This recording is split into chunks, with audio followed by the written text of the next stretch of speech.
Jumble. GGA, home of the fucking shitters. You don't teach me about fucking bad matchups. Damn. Fuck out of here. Home of the shitters. Home of the shitters. Yeah. You guys need a banner above the door entering the game room. It just Home says, of the shitters. "Here is the lair of the shitters. Enter if you dare." For truth and justice. There is no justice.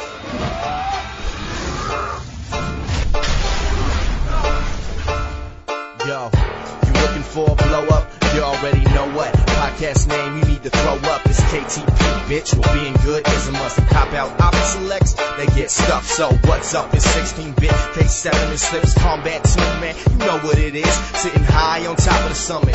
Podcast that think they're safe, yet full combo punish, so come stay. Whether injustice or MK, we doing it all day. So say hello to the special guest. You know what's next. Sit down, stretch your cerebral cortex, or get caught in Scorpion's vortex. Smack by Selena's jump to, or hit with Victor's tech. All frauds get checked. This is not a test. So sit and rest, breathe deep in your chest, and get a load of the best podcast on the net. Alright. What's up? Back again with another podcast. Episode 42. I'm going to cover final round. Our guest this week just made top 8 for the first time ever at a major. Got Smartgasm. What's up, guys? So, congratulations. Thank you. How does it feel? It's insane. Like, I almost never thought it was gonna happen. It took so long. And, I took all this, shit coming into it that, when it finally happened, it was just overwhelming. Made it bitter? No, it actually kind of made it better. Yeah. Let's not forget the number one pussy in the world. 16-bit. Hello, everybody. Getting second. Catwoman. Yeah, that's pretty wild, right? Yeah. I didn't expect that to happen. Maybe she's really good. Maybe I'm really good. Maybe. Me and Rio were talking about how she might be downplayed a little bit in the crowd. Really? Oh. Maybe just a little. She has a... No. No. No. What does the crowd say? No, it was just me and Rio. But, I mean, it wasn't oh my god, she's broke type of thing. We just think she's a little better than maybe 25th or something, like a lot of people say. She could be mid. But I default to 16-bit on all things Catwoman, so I bow down. Maybe he can make a matchup chart now. No one would listen to me anyway, so what's the point? Alright. Well, let's get into the tournament. It was hype. It was a good tournament. Yeah, I thought this was a really good one. Very entertaining on stream. Would you guys say this was the most stacked tournament since ever, maybe? Probably. It didn't have the West Coast, though. It did not. NEC and this are really close. Yeah, NEC was pretty stacked. Yeah, that's true. I think they're ridiculously close to one another, near about the same entrance, ridiculous amount of good people, and they East, were both West, insane. South was all there, and then the lowly GGA guy. Kid won. Yeah. Won. Yeah, that was nuts. This is definitely up there. This was definitely up there. I think this was a tournament where the matches to get in the top 32 could have been matches to get in the top 8 at any other tournament. The matches in the top 32 they all felt like top 16. Yeah. The matches to get in the top 16 felt like they were to get in the top 4. It was a pretty crazy tournament. I can't remember a tournament that felt more stacked to me that I've entered myself. A lot of upsets. Yes. So ridiculous much amount shit. of upsets. I got up and started watching at 11 a.m. And then I was sitting on this freaking couch until 11 p.m. watching that shit. Craziness. I couldn't even leave. I was like, man, I need to get something to eat. I was like, fuck it. Pizza. Yeah. Shit. Like, I was there so long, like, I regretted, like, having to walk to McDonald's to get food because I was missing stuff. Yeah. It was just impossible not to miss something. Pizza Hut's desserts, I mean, they suck. Like, all they had was, like, these chocolate bread things. I was like, Yeah. dude, come on. Cinnamon breadsticks are a bill. They're a Whoa! bill. Whoa. They're a bill. What are you talking about? I don't. know about that. They're That's a bill. Yeah. It's They're not a a good- bill. They give them away for free sometimes because they're They such do. a bill. I don't like them. But anyway, What So were let's some of start the off- What do you want to start off with? I think we should start off on Thursday. the what was Weekly it? scraps. The majorly stacked regional. Yes, Yeah. it was a regional. So GGA didn't go. We were driving up there at the time. We were watching the chat.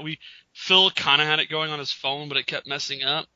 Mm-hmm. So we were mostly just reading the challenge bracket. So Smar, kind of tell us about it. Okay, well, I mean, Armando, the guy who runs ATL Gamer Society, he's awesome. Like, he's really similar to Reno in some ways, and like he kind of took us under our wing.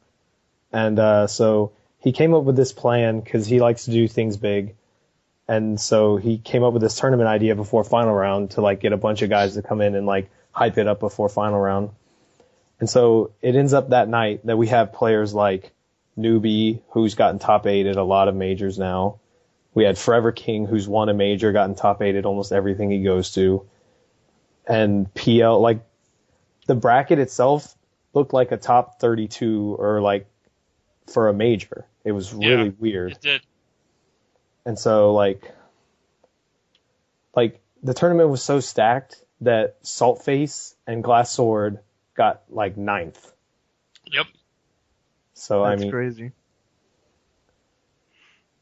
and I came into that night thinking, you know, I just want to do decent tonight, you know, kind of push myself toward final round.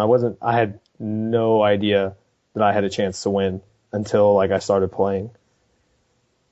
And like I play against Newbie, who I beat at KIT, and I beat him 2-0. Like at that point I was like, man, I'm playing so good tonight. Like my next opponent was King, and like at KIT it had been really close. So I was like, well, can I do this? And so I ended up winning that game, or winning the first match against him. And I'm like, man, I'm one away from being in winners finals of this like super stacked tournament. And then alleyway hits, and I'm like, oh God. So basically it's 1-1. And then what happens is he gets me in the corner with the dumpster, and he throws it at me twice. Both of them hit. And he's about to throw it a third time, but he pauses, and I'm not sure why he did it. And he talked to me after, and he was like, yeah, I messed up. I should have just thrown it. And so, like, I hit a lightning, and then in my brain, I shouted out to Rico Suave, and I was like, all right, I'm going to throw another lightning. And it hit. And I was like, all right, that's 40%. I'll throw another one. So I threw that one, and he finally blocked it. But at that point, he was now on the magic pixel. Yeah. So he tried to get back to the dumpster, and I threw another meter burn lightning, and it anti-aired him and killed him. I remember seeing that. That was awesome. And like after that, I was like, oh man, like I'm in winners finals against Pig, and like I've played Pig a lot, and he usually beats me because he's really freaking good. And then on top of that, he plays Zod. And I was like, well, if there's a night to do it, it's tonight. And then, so we end up playing. The set is like super close. Like we're having fun. Like we're both talking to each other during the match, and it's like, you know, this is like an awesome set, man. Like I don't care who wins. And then, like, it comes down to the last game, like, I think it was, like, very last hit. Oh, it was on Themyscira, and I was near the tree, and he had trade out, and there was, like, 2 seconds left on the clock. And he dashed forward to do a mix-up, and I somehow hit him with down 1 lightning hands before he could, like, trade slap me, and it killed him. And that was it, and I won. And I was just like, what just happened? And so that was just how, like, that tournament just propelled me into the weekend. Like it felt so good, and I was playing super on point. What changed? Like, why were you suddenly playing so good? Is there an explanation, or you were I think part of the reason is that I've just become more relaxed about things. Like all that pressure has been on me a lot to just do well. And then Glass Sword goes and makes top 8 at Winter Brawl, and like he pops off on me, and I'm just like, man. And then like Wonder Chef goes to SCR and he makes top 8 and he pops off on me, and I'm like, man. And then so Thursday night comes around and I'm like, all right, fuck this. I'm just gonna fucking play. You know, whatever happens, happens. And I just played out of my mind. Normally I have these things where like in a game, I'll have like an execution error, or like I'll drop something and I'll just like be like, I'll fall to pieces. Like we've all seen it. Yeah. And that night and this weekend, I just like, I wasn't letting it get to me. Like when something bad happened, I was just like, all right, I'm getting over that. Like, let's go. And like it happened in my match versus Deg.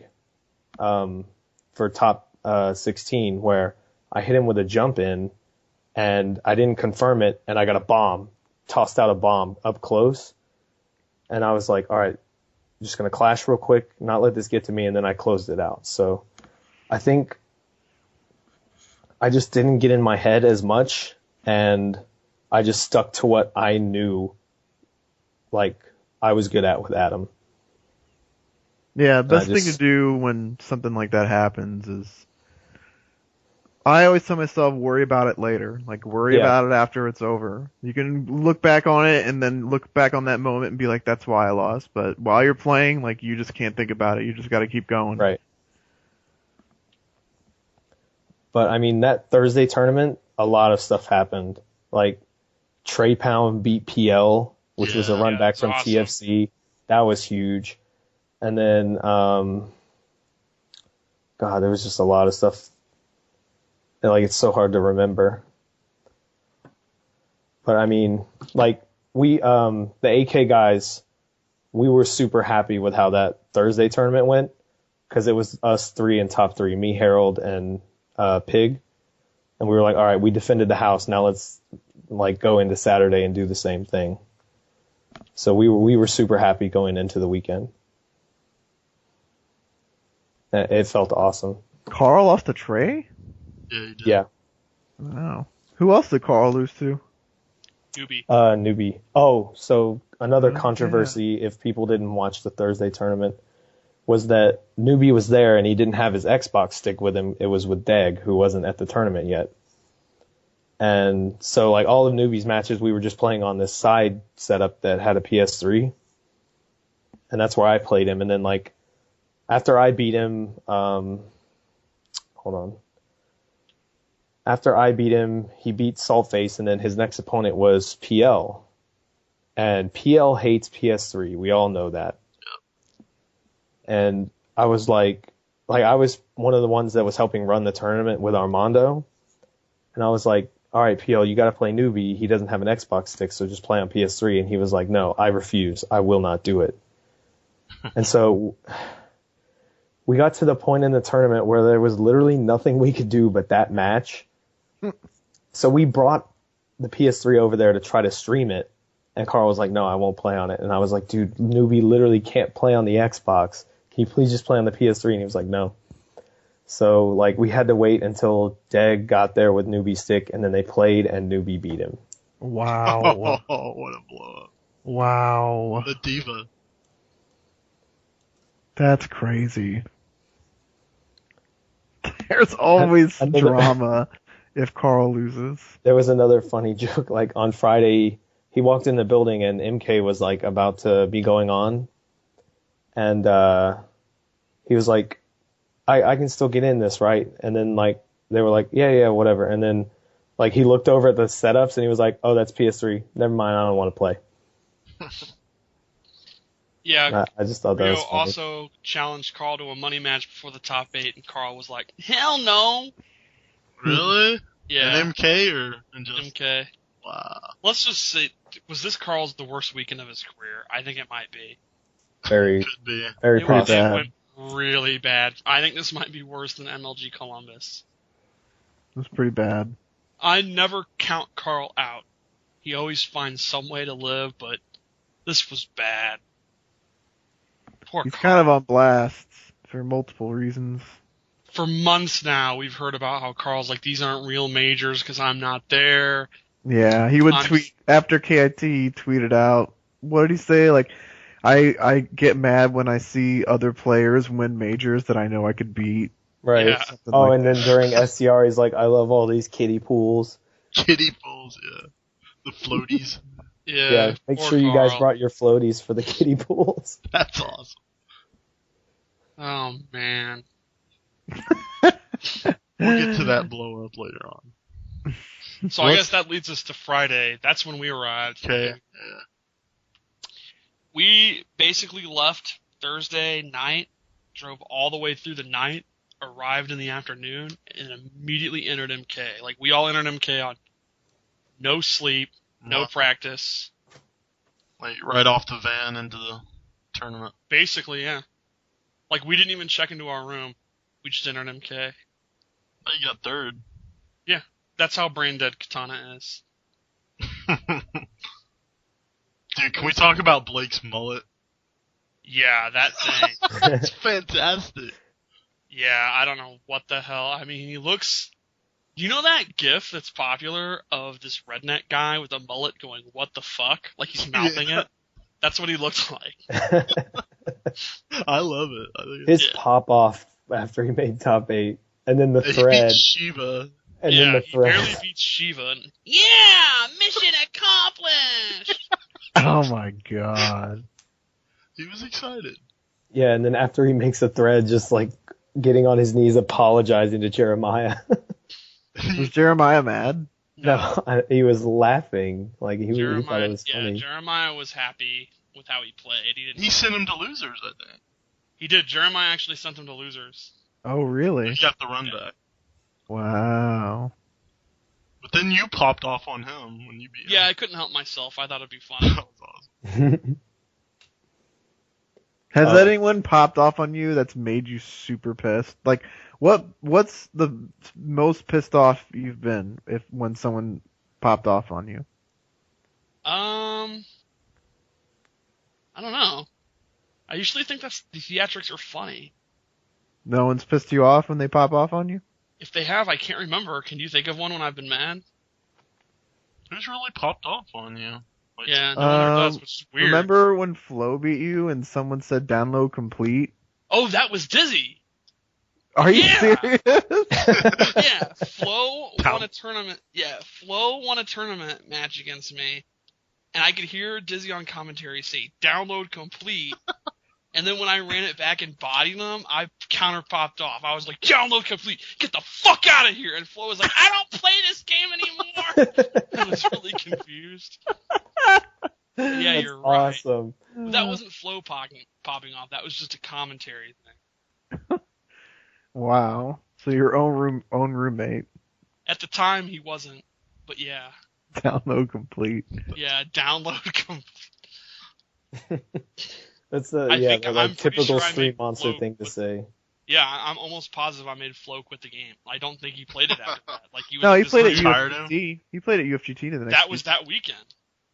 No. He played... Oh, I you're played him at the UFGT, very right. last UFGT. You're right. I remember that. Remember, he beat Chris G. Did he Remember? play Cage? Yeah. Yeah, his Johnny Cage beat Chris G. I beat Yeah. Flo and Chris G. Capcom players can hold that. Yeah, I'm sure they're really holding that. Oh yeah, they care so much. Yeah. Flo is like retired now, right, or something. I know EG dropped him finally. Yeah, I think he's done. I think he just plays single player games on Computer stream. games and shit. Yeah. Yeah. Washed up, I guess. Flo's super washed up. So let's talk about the Tommy X-ray. God. After months of Tommy saying, I'm gonna repeat free. I'm gonna use my skill in my ball and repeat for free. No one's playing, it's mine now. He throws it away like an idiot. That was a blow up. God, he had it. What an He idiot. was playing so good too. Yeah, he Yeah. was. It was a good grand finals. It was. It was. I enjoyed it. I parts of me despise that game, but I enjoyed watching it. I really think they were the only two playing well, honestly. Yeah, My Tommy favorite wanted that part- repeat. My favorite part of MK was all the guys who were like playing Justice that didn't know what was going on. Then you just see Cyrax and Smoke like doing resets, and they're like, "Wait, that's allowed?" I was just like, "Yeah." Yeah. They're like, "Oh, People that's think broke." Injustice is broke. Yeah. It's insane. Yeah, every time I play MK, I'm reminded of why I don't play MK. Yeah. Like, smoke away, smoke away, smoke away, smoke away, smoke away, down 4, smoke bomb, smoke away, smoke away, smoke away. Yeah, that's she wins that match. Yeah, okay, like whatever. Can we please move on? Super boring. What was Saya Strike and Tom on stream? No, that was off stream. And it was the best part about the tournament. Sub-Zero mirror. Sub-Zero mirror that appeared to last 40 hours. I literally went to the bathroom and came back, and the same round was playing.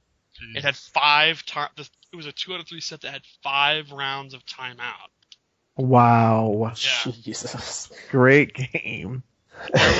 Multiple tournament matches that happened. Like, they sat down. There were like a little station of 4 setups, like a little island of setups. And like they were moving along with the tournament, and Tom and Sias was still sitting there playing that fucking set. I think they were in Wow. round 3 winners elsewhere on the island, and they were still playing that round 1 match. Jeez. We've had that happen at our locals with Tyler and Xenomorph Green Lantern mirrors. I swear, dude, one of their matches took like 25 minutes once for a It was first to 3. insane. That being said, Sonic Fox his Melina was awesome. Yeah, he definitely deserved to. Him and Tommy deserved to be in the grand finals. Yeah. Melina beat Smoke. Pretty crazy. Although he did run it back. I thought Molina has been underrated for a while now. I got blown up for saying she was good. It's interesting that he was on our show talking about how Molina's really good. Like, he said Molina beats Katana and a bunch of other stuff that's considered weird, and he always does well. I don't know what's really bad She's about very her. sectorish. Yeah. She's like a slightly worse version of Sector. Maybe. I think she's better than Sector. Yeah, she might be. Footsies are definitely better. Well, Yeah. She has shenanigans too. She has the 50-50s and shit. well, so does Sector. Hers are.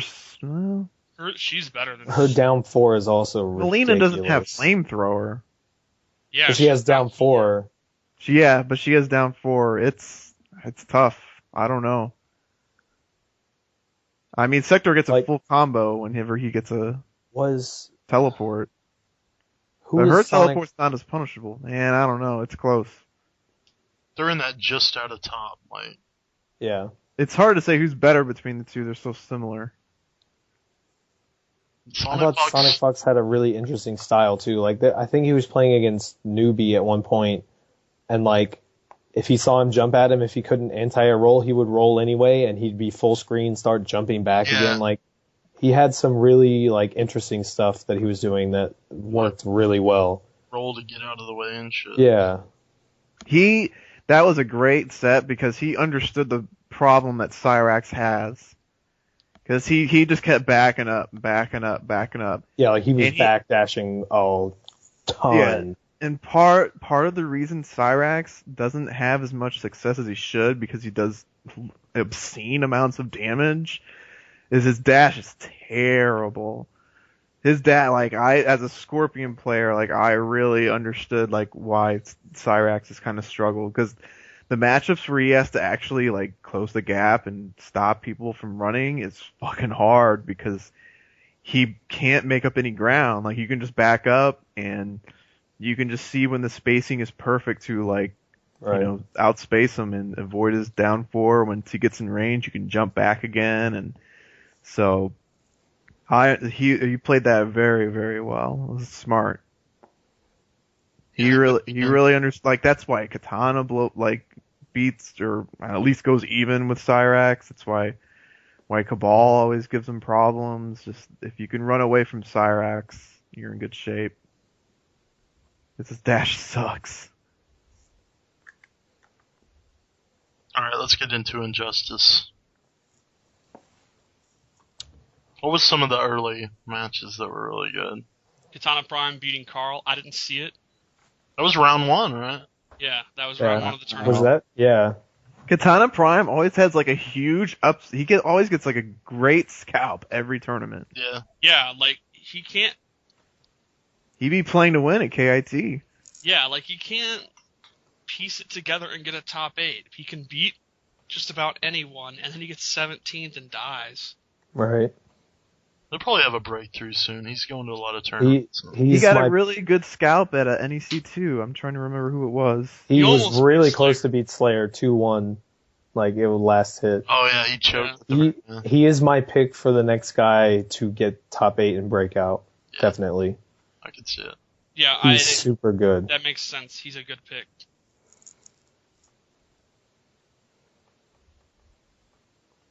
What else? There's so many, it's hard to... Yeah, it's like there's 127 players, yeah. 127? 107? Yeah, we were one. We were one away from completing like an entire full bracket. Wow. To 128. It's awesome. I know I know PL did knock out a couple of AK guys, but I just can't remember who all was in pools 1 and 2. Deg beat Saltface 2-1. Yeah, that was crazy. And he popped off about something, but I can't remember what it was. Yeah, I heard about that. I only saw the last game, and apparently there was some kind of pop off. Do they have drama? They both play Harley. I don't know. They always seem like Saltface always talks about how they're Harley brothers and stuff like this. He's always talking about how you can't put them against each other or something. Yeah. Hysteria took out Fran. Hysteria is one of the guys that looked really good during the tournament, and he was close a couple times. He's an online guy, right? Stucca? Yeah, Stucca, yeah. He actually was a pixel away from eliminating Saltface in top 32. It was 2-1 last hit. So that dude's someone to look out for. Yeah, definitely. What did you think of Sonic Fox's supposed Joker? Top 10. I didn't even see it. It almost lost the game on Steam. And then after that, I think he was like, all right, time to played stop. One match with him. Yeah. I think he knew that he was messing around and that he should stop. Notes played Joker, and he looked good. Him versus Trey Pound was one of the better matches. That was good. Yeah. I felt bad for him. Yeah. I was like, oh my god, he's so good. Joker's such a shitter. Trey officially made Rico...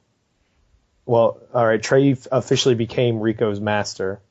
That was tight. They were popping off during the match. Yeah. They were like, I was sitting right next to them, and it the intensity was there. Yeah. What were they saying to each other?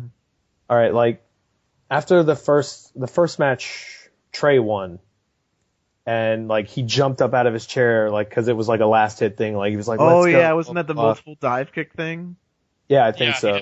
That was absolutely insane. Yeah. And then Rico wins the second match. And he turns to Trey and he's like, if you pop off like that again, I'm gonna hit you, or something like that. What? Really? That's what Trey told me. And then wow. and Trey was like, "Oh, I'm so scared." Yeah, I'm so scared. That was on stream. He's like, "I ain't scared." Yeah. What? The last match, Rico has this huge lead. He starts teabagging. Yeah, I saw all this other stuff. He lost. And then he ends up losing. And you're just like, wow. I popped off. Did Trey pop off? Yeah, Trey jumped up and went off. And I yelled, "You just teabagged your way into the losers bracket."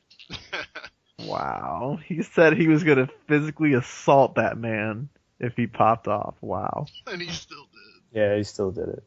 And Rico wonders why people don't like. Right. Then he's going, "I don't understand why the community hates me. What have I done?" You're just threatening people. Right. I like you, Rico. Yeah, Rico's a funny guy sometimes. He's funny. Yeah, that was. I saw that from home. I was like, damn, that was awesome. God, and then they just kept piling up. What's the next one? It's another memorable one. I mean, if we've gotten that far already, Fly versus either KDZ or... No. That's super late. That's super late. Okay. Let's not forget PPJ versus Viking. I didn't get to see that one. Really? Oh, Zod versus Zyfox beating White Boy. That was really good. There was a whiff punish at the end of that, where an Earthshaker whiffed, and he whiff punished it with back 2-2 in a huge combo. That was impressive. Wow. Goomba got double eliminated by Doomsday. Yeah. Oh yeah, that was amazing. That was crazy. Usually, he did pretty well against Doomsdays at KIT, but he got mopped There were up. so many Doomsday players. Yeah, there was in this hella tournament. Doomsday. Him versus Newbie was super close. Yeah, it was. It was actually really close, and then as soon as he lost, they're like, stay on the station, and he had to fight another Doomsday. That sucks, man. Like I would ask for a Oh, break. Playing to Win and Master Betty played first round, and we all thought that there was the possibility of a KIT repeat where he gets knocked to Doomsday or losers by Doomsday first round, but he beat him. I think Playing to Win, like after he lost to Newbie in top 8, he was like, "Man, I played 8 Doomsdays this tournament." And I was just like, "What?" Yeah. Wow. Played Jeremiah too. He looked very strong in the match. Other than losing to Newbie, Who is Newbie? Yeah. who's played excellent, he looked great in the match. He was whiff punishing the Earthshakers that whiff when he's walking back. He was using 1-1 shackles to blow up, dashing forward after the Venom is blocked. Like he looked like he really worked hard on that match. Yeah. All right, I've got another one. Damn, where did the who? Oh, So no one saw PPJ versus Viking. I didn't see it. I saw it. PPJ kept teleporting. He did it first, then he quit, and it was Yeah, he stopped, but it was just a little too late. He missed a few punishes too. Yeah. Well, I mean, he doesn't really get to play against Zod at all. Yeah, I believe that was the first time he's ever played that match ever. Yeah. Gross eliminated Glass Sword. Wow. How did that happen? I don't know. I I thought didn't that get was to like talk an to 8-2. Austin much about it. I thought that was Yeah. like an 8-2. What's That's what what's Glass up? Sword said. I didn't get to see it. All I saw was the Austin getting out of his chair and just him going off. Didn't Gross also like beat King in a money match? He did. On Thursday night. What? Yes. Yeah. Like a first to 5. Yeah. Is Gross randomly good at Injustice now? Gross is good. Yeah, like people. I think were, King is randomly. What the That's hell? another thing I talked about. How King will randomly lose to people who aren't on his level, and it's odd. Yeah, it's weird. I mean, everyone's getting upset. It's happening all the time, and Yeah. it's not like Batman. Some of these matchups, Batman's not dominating in. I mean, This was the first major that Batman didn't get top 8 at Really? yeah, that's true. that You we brought could think that up, of. and I was trying to think of a reason that you're wrong, but I couldn't think of one. It's weird. Wow. Even And if the best Batmans were there, And, too. yeah, 3 of the best Batmans were there. Anyone can lose in this game. Yeah. Yeah, that's It's what an we're open starting to book. realize. Yeah. If someone wants to shit on you for losing, well, too bad. This game, it's gonna happen. It's the nature of the game. Why do you think that is? There's been a lot of discussion about that. I think interactables are a big part of it. Like I where think, you are. momentum. Like where in this game, if you make one wrong decision, it's the game, Yeah. and that's scary. A guess can be. That also scares you into making good reads and puts you on your heels. Slips, we've talked about this a lot. What do you think? I think the game's just early. That's another thing I wanted to talk about. We're still in year 1, so I mean, it's still, the game pretty much its life got reset when the patch came out. I agree. That's a which good is point. like October. So it's, to me, the game's not even 6 months old. Black Adam completely changed. Superman completely changed. Aquaman still broke. I mean, Batman. A lot pretty of much the top completely tier changed. did not play the game. They played their game. Black Adam held back and backdashed, and you couldn't do shit. I want to give a shout out to the unpatched console for casuals that we had. Wow. It made me feel like a god. I missed that backdash. Oh my god, it was so broke. It, like, looking back at it, I did not realize just how fast it was. Not even the distance. The distance was dumb, but it was so fast. Yeah, it's faster than Zod's. Like, dive kick into backdash was the dumbest thing ever. Yeah. You You couldn't do shit about it. anything to it. So yeah, I think the game's pretty much, part of it is that. I think another part is the game is, I mean, I'm not going to say it's super balanced, but it's more balanced than most games. So there's a lot of matchups people don't know, and so people are getting hit with a lot of shit that they don't even know about. I've got another thing. Our community has a lot of new talent in it that we didn't understand before, or that just we didn't know of. And there's a ridiculous amount of good people now. So at any tournament, you can lose. Yeah, I think that's definitely true. I mean, go ahead. No, you go. I was to say, I mean, look at MVC3. The first year was absolute chaos. I mean, there was people winning. No, there was no consistency at all until Chris G said, "I don't feel like playing the game." He just decided to zone like crazy. Now it's a little bit more consistent, but even still, things happen. Like that Ray guy didn't even get out of pools, and he's like one of the most consistent top 8 placers. Street Fighter 4 everyone was for at least probably, at least the first 6 months, if not the first year, people were like, God, the reversals are so brain dead. There's no 50-50s. Everything is just throw, hit, or DP, and then if they get that DP, they get an ultra. Like, everyone was just like, Jesus Christ, this is stupid. Eventually, in any game, top players will emerge. They usually have to use top tier to really show why they are the best. So, I say give this game until next October. There'll probably be a Martian or a Zod or an Aquaman or something, and they'll just start mopping people up. Mm-hmm. So I think it's just too early. It's just way too early. Yeah, like we're still, like, last week, rumors of a Joker Block Infinite came out. Yeah. Like, we're still finding so much stuff about this game. It's an exciting time for the game. Like, anything can happen. And even Street Fighter now, like, it's just random shit happens. Like a Vega just won a major. A Filipino man beat PR Rog. When you said that, like, last week, or I don't know if it was last week or the week before, like, what? I mean, that's crazy. Props to him. That's great.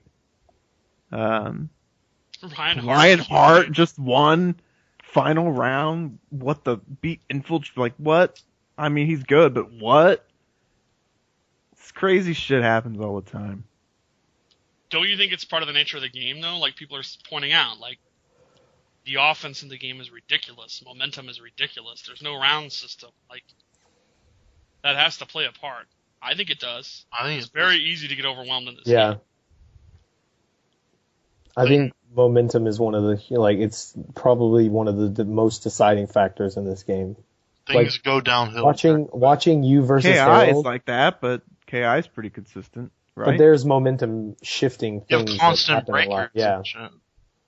In this game, when you get hit and you get hit by certain characters, it hurts a lot into dirty setups. And I was watching Harold in 16-bit in top 8. Bit would hit him first, take his entire life bar, and then if Harold was lucky, he'd hit him back, take his entire life bar and it'd reset. Yeah, I know there was this time where I started off game 1 taking his entire life bar, and then he blocked one cat dash, did a gigantic combo, I guess wrong on knockdown, did a gigantic combo. Then we were dead even.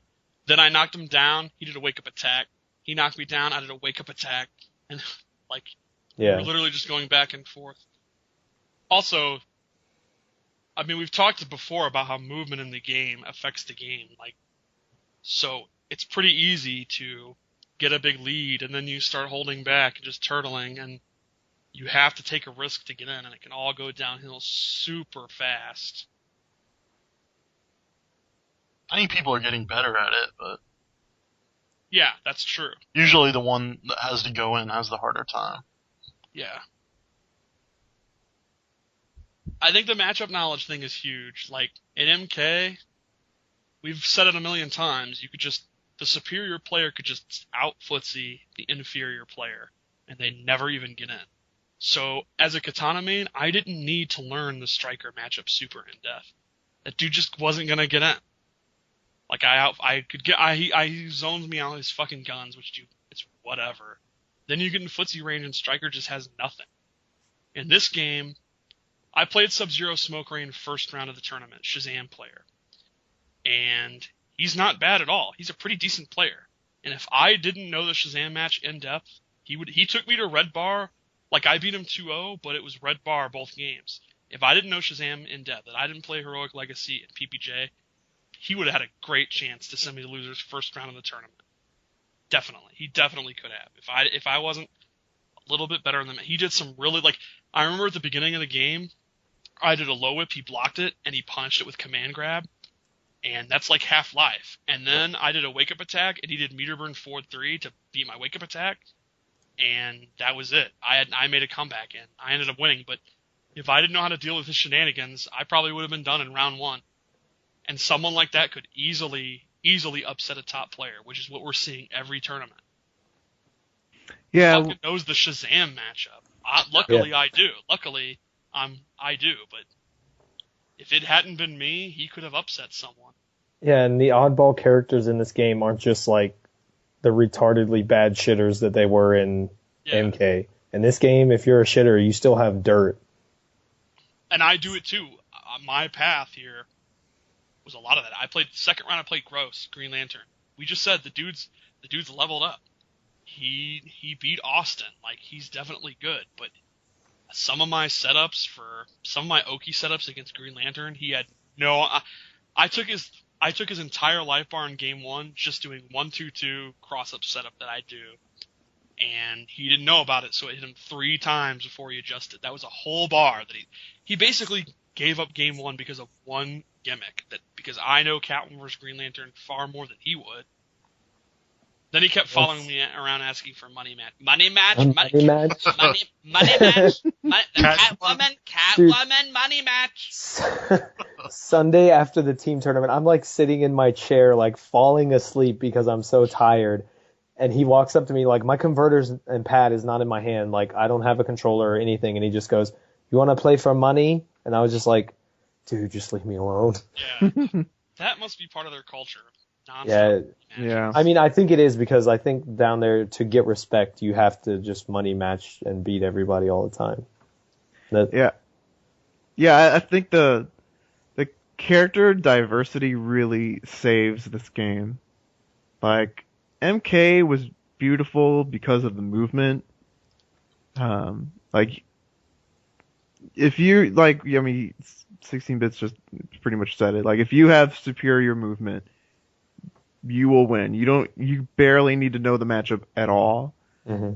So as long as you have your movement and, your offense and shit, how to anti or whatever, you'll win. And that's awesome. It's a great feeling. It takes skill. Like, not anyone can just do it. Like, you gotta practice it. You gotta practice your counter poking. But, I mean, some matchups were just stupid. This was another top 8 with 8 different characters in it. Yeah. Yeah. But this game, in Injustice, there's not a lot that's really hard about it other than, like, combos and shit. Yeah, like, the neutral game is just weird. Yeah, like, it's hard to condition someone to do anything. You just kind of do, you make a read just based on kind of walking back and forth, and you kind of see what's going on. But none of it's hard. It's not hard to figure out. But the beauty in the game is every character's so different. Like, you can't, it's just hard. Like, every character's so different. Like, if you don't know their shit, you will get fucked up. So it's the matchup knowledge is the real skill in this game. Like, how well do you know this matchup? Catwoman got second because pretty much 16-bit knows his matchups. Not because Catwoman's all of a sudden super good. He just said it. He knows all the matchups that he plays, he knows. And it showed. It was a big deal. And that's what separated it. Yeah, I had a really fortunate path. Shazam, Green Lantern, Doomsday, Batman.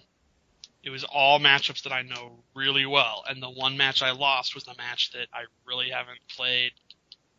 I had played Jeremiah and Truth a little bit, and I played the match in my head a lot, but not enough to execute it. Like, I was stuff like back 2, down 3. I wasn't blocking every time. Like, I'm just not 100% used to it. I wasn't 100% comfortable. Every other match I played was a match that it might not be. Oh, Flash is another one, obviously. Like, I've played that a hell of a lot more than Harold has, I'm sure. Yeah. So yeah, the beauty in this game is the matchup knowledge. It's awesome, the character diversity, because every time you play a different character, it's something different about the match. There's always these little golden nuggets that you can find that can help change the tide. Yeah, I think if people were really paying attention, they'd see a bunch of little stuff that I'm sure most people didn't know about it. Yeah, like, if people watch you play, they notice that each matchup you'll end your combos with something different, depending on, that character's wake-up attacks. Yep. I mean, that's the main focus. That is 90% of what I look for is in a matchup, is how to blow up their wake-ups. So I have a million setups for each character. All right. So the other MVP of the tournament, I want to give a shout out to him, in my opinion, was Fly.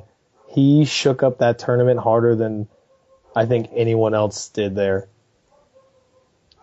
Yeah, that was a huge upset. Yeah, I couldn't believe it. I was floored.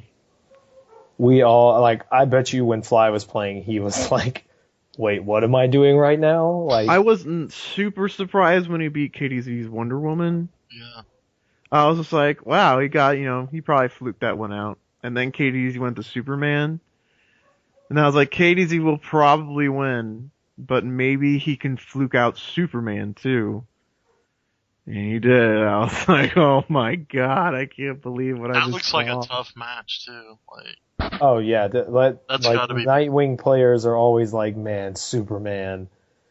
Like, it's like, this guy kills Nightwing.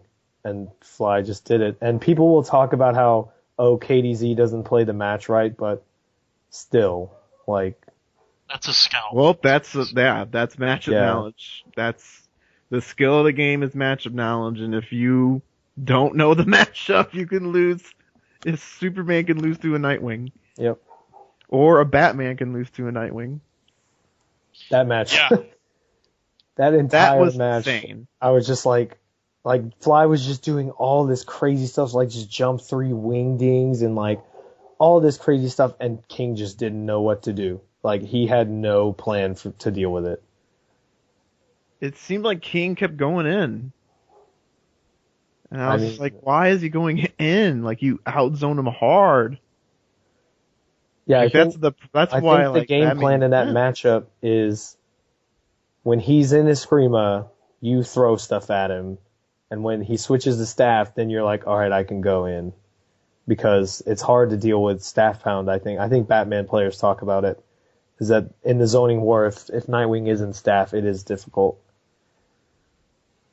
But I mean, Nightwing or Fly played it almost entirely in a Screama from what I saw. There was another Nightwing that did pretty good too. Merc. Yeah, that Merc. Oh, That yeah, guy, Emperor Merc. he looked awesome. I like how he switched like on the fly, like between the He- stances. He Yeah, he had a I lot thought of he kind of did it a little too much. I thought, well, I don't know why I'm criticizing him, but yeah, he looked awesome. The way he was doing that was beautiful. Like he would get close with a scrimma and then just bam, he's in staff right in your grill. I was like, damn, that's fucking tight. Like he would just bam, he'd be in the scrim and just bam, Flying Grayson came out of nowhere. I was like, holy shit.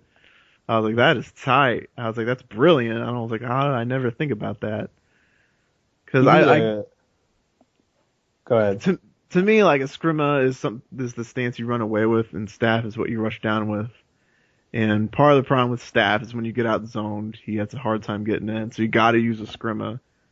And then the problem I always had when I used Nightwing is I was like, fuck man, scrimma sucks. Like I can't fucking get in with this shit.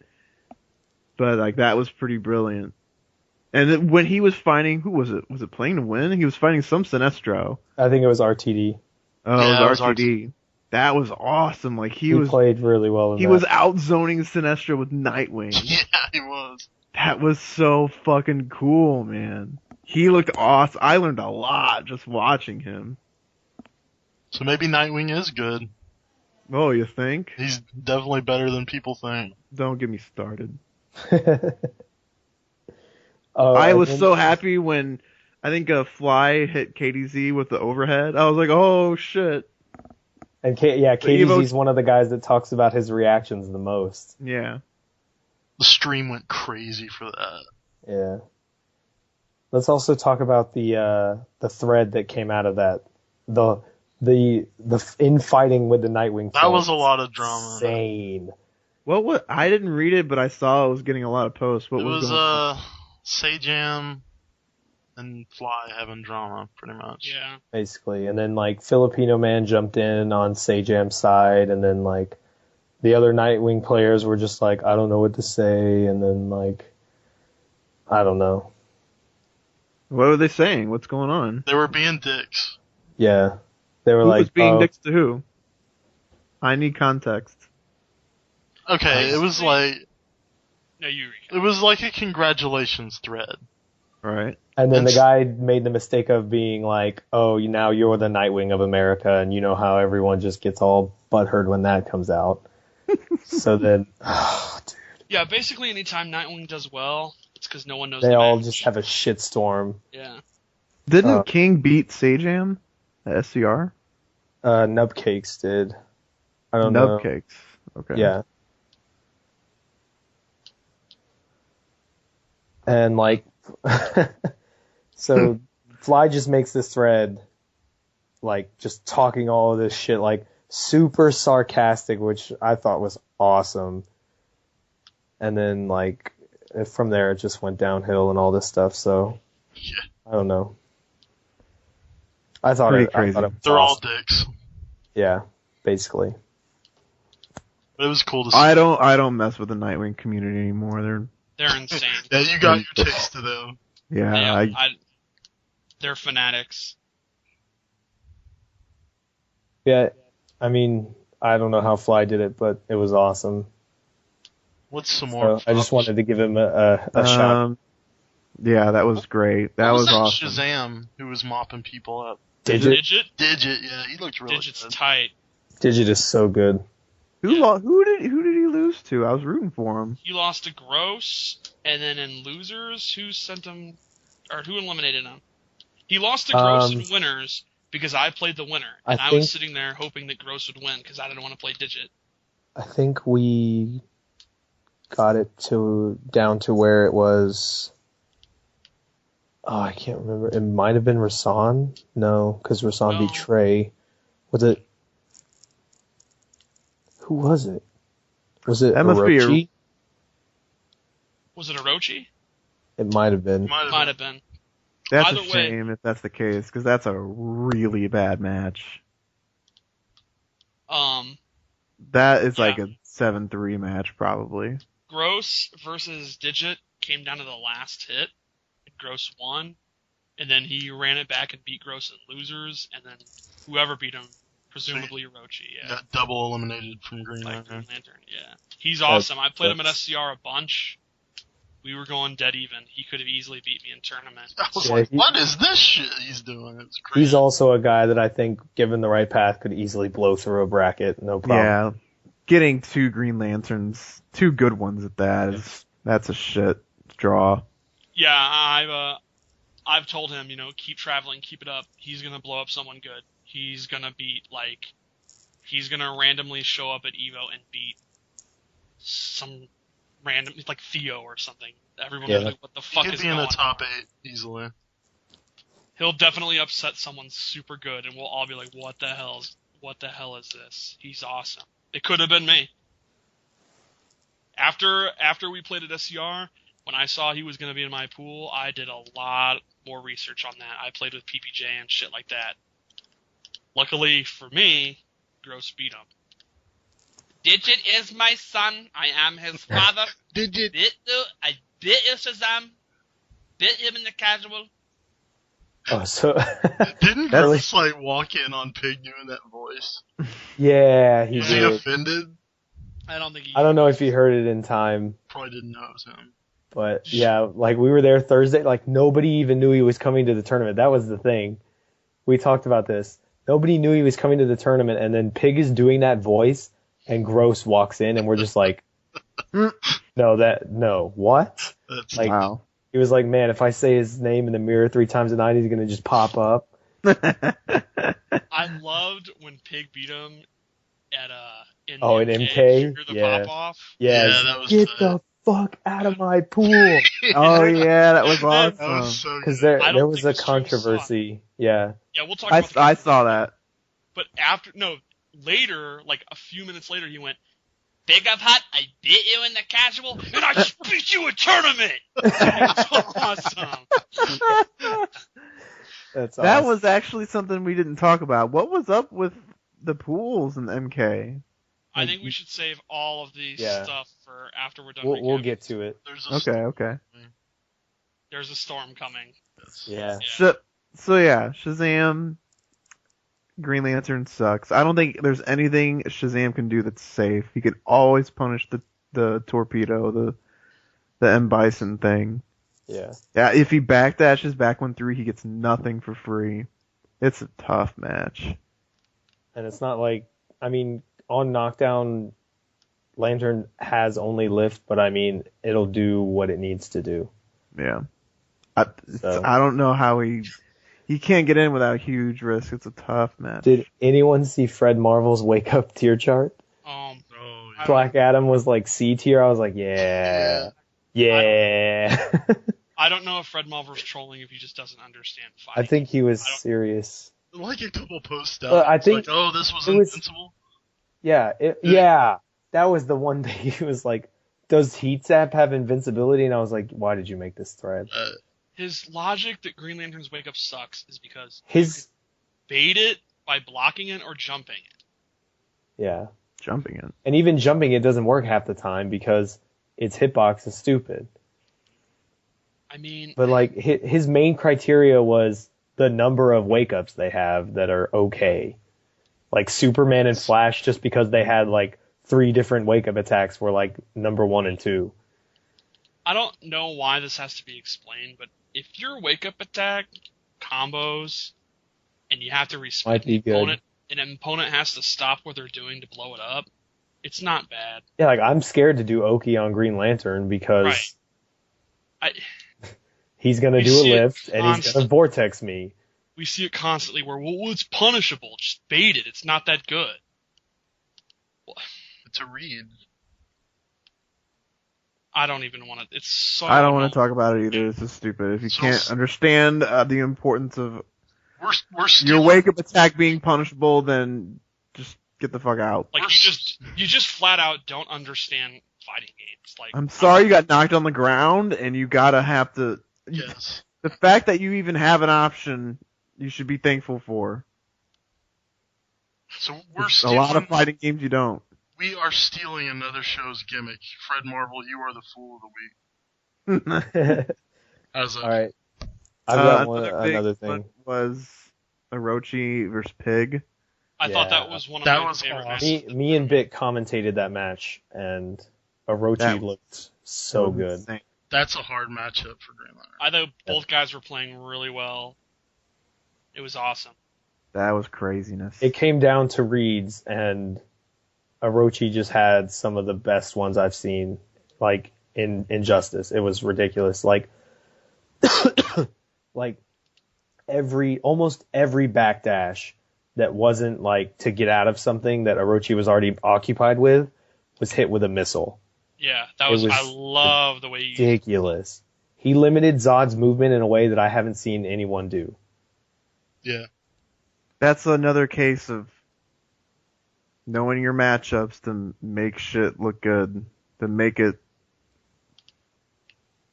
Man, I can't even explain. And that was another thing we talked about was that we were talking about, well, like, why is Pig backdashing? And we discussed the fact that the backdash is so good that you just don't know when not to do it.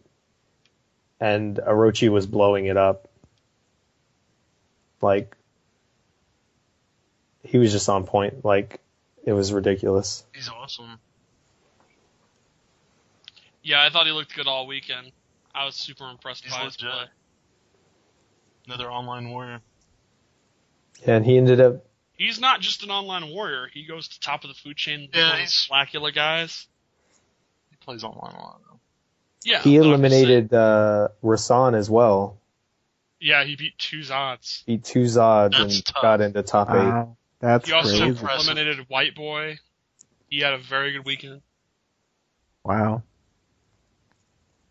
pretty good. All right. Let's Tom- get into the later matches. Tom beats KDZ. That was awesome. Yeah, That was awesome. This so was good. after a controversy that some people might not know about where Tom was excluded from Team Tri-State. Team hates Tom. Yeah, Team Tom's old team is what Yeah, someone that said in was the it. stream chat. That was awesome. I have another funny story for that. But yeah, like Tom was like all weekend was just like, I can't believe you would disrespect me like that, blah, blah, blah, all this stuff. And then he ends up getting KDZ in the tournament and beats him. And he didn't pop off on him, did he? No, he just shook his hand. Yeah, he just Very shook his hand. classy. Stuck true to his word that he would be classy. It was a great match. Yeah, it was. Very hype. All right. And then he had to play King. Like right after that. Yeah, he did. Tom played King before KDZ. Are you sure? Yeah, because King sent Tom to losers. He So eliminated KDZ. Tom eliminated KDZ. Oh, okay. Yes. All right. Funny story from Friday night when we were doing the team tournament in Tank Top Guy's room. By the way, huge shout outs to that guy, but we'll get to that later also. So we're doing the team tournament in that room, and Tom walks in, and like everyone does that thing like, oh, hey, it's Tom, and they like start laughing, and then he turns around like he's gonna leave, like he always does. And then like he comes back in, and then he sees that Saltface is currently 4-0 up on Team Tri-State, and he just starts popping off. He's like, yeah, if you guys had me, you wouldn't be getting 4-0'd by a Harley player and all this shit. It's awesome. He just started going off. It was awesome. I don't blame Wow. him for being mad. He was like replaced at the very last minute. Yeah, there was a huge, like, big fight about it on Friday night when everyone was signing up. I don't blame him. I don't blame him either. Yeah, that sucks. And he ended up being the third highest placing guy from that area, so. He was like, yeah, I'll just make my own team with Tyler Lantern's girlfriend.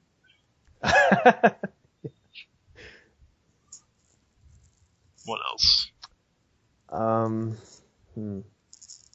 So is the big KDZ return over? No, I wouldn't say that. Anybody can lose. He looked good, I mean. I thought he never loses whenever there's money on the line or something. Whenever there's a pot bonus. Well, he did say that. Yeah. He just, he didn't have a good weekend in tournament. Yeah. It happens. Slips, is he back to being a fraud? You're the one that said it. You make the judgment. Yeah. Not yet. He's on the bubble. It's on the bubble. He's not a fraud. I mean, so it's next one tournament bad. is He just won a delivered. major, and he had a disappointing tournament the next time out. And you can't be a fraud just after one. He could pull a king, and Yeah. that's about it. All right. So is there anything before top 32 else that we really want to talk about? Jesus, we're not at top 32 yet. Yeah, we're not. We're still going through pools. I think that's most of it. What happened to Zyfox? Or was that top 32? He was in the death pool. There was one Yeah. pool that was dumb. He It made was- it out in losers. Yeah, he lost to Rio and Pig, so he got like 17th, I think. Okay. Oh yeah, Zyfox got 17. Yeah, he beat White Boy and then lost to Rio. This is how that pool looked. I shit you not. It was PPJ and Rio on one side, and then the other side was Zyfox, White Boy, Viking, and like some other really good person. I just can't remember. Like that pool was ridiculous. That pool, I'll go further and say that pool was straight up fucked up Yeah. and not fair. And Especially with how pool, I think it was 11 and 12 looked. there was one pool where they combined them, and Harold was the only player in both pools to that ever been in the top 8 before. And then you have that pool.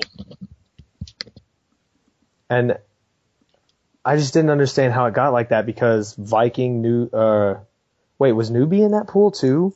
No, Okay. he was in the one with the Goomba. But Viking and Zyfox were both late registers from around the same area, and they just got tossed in.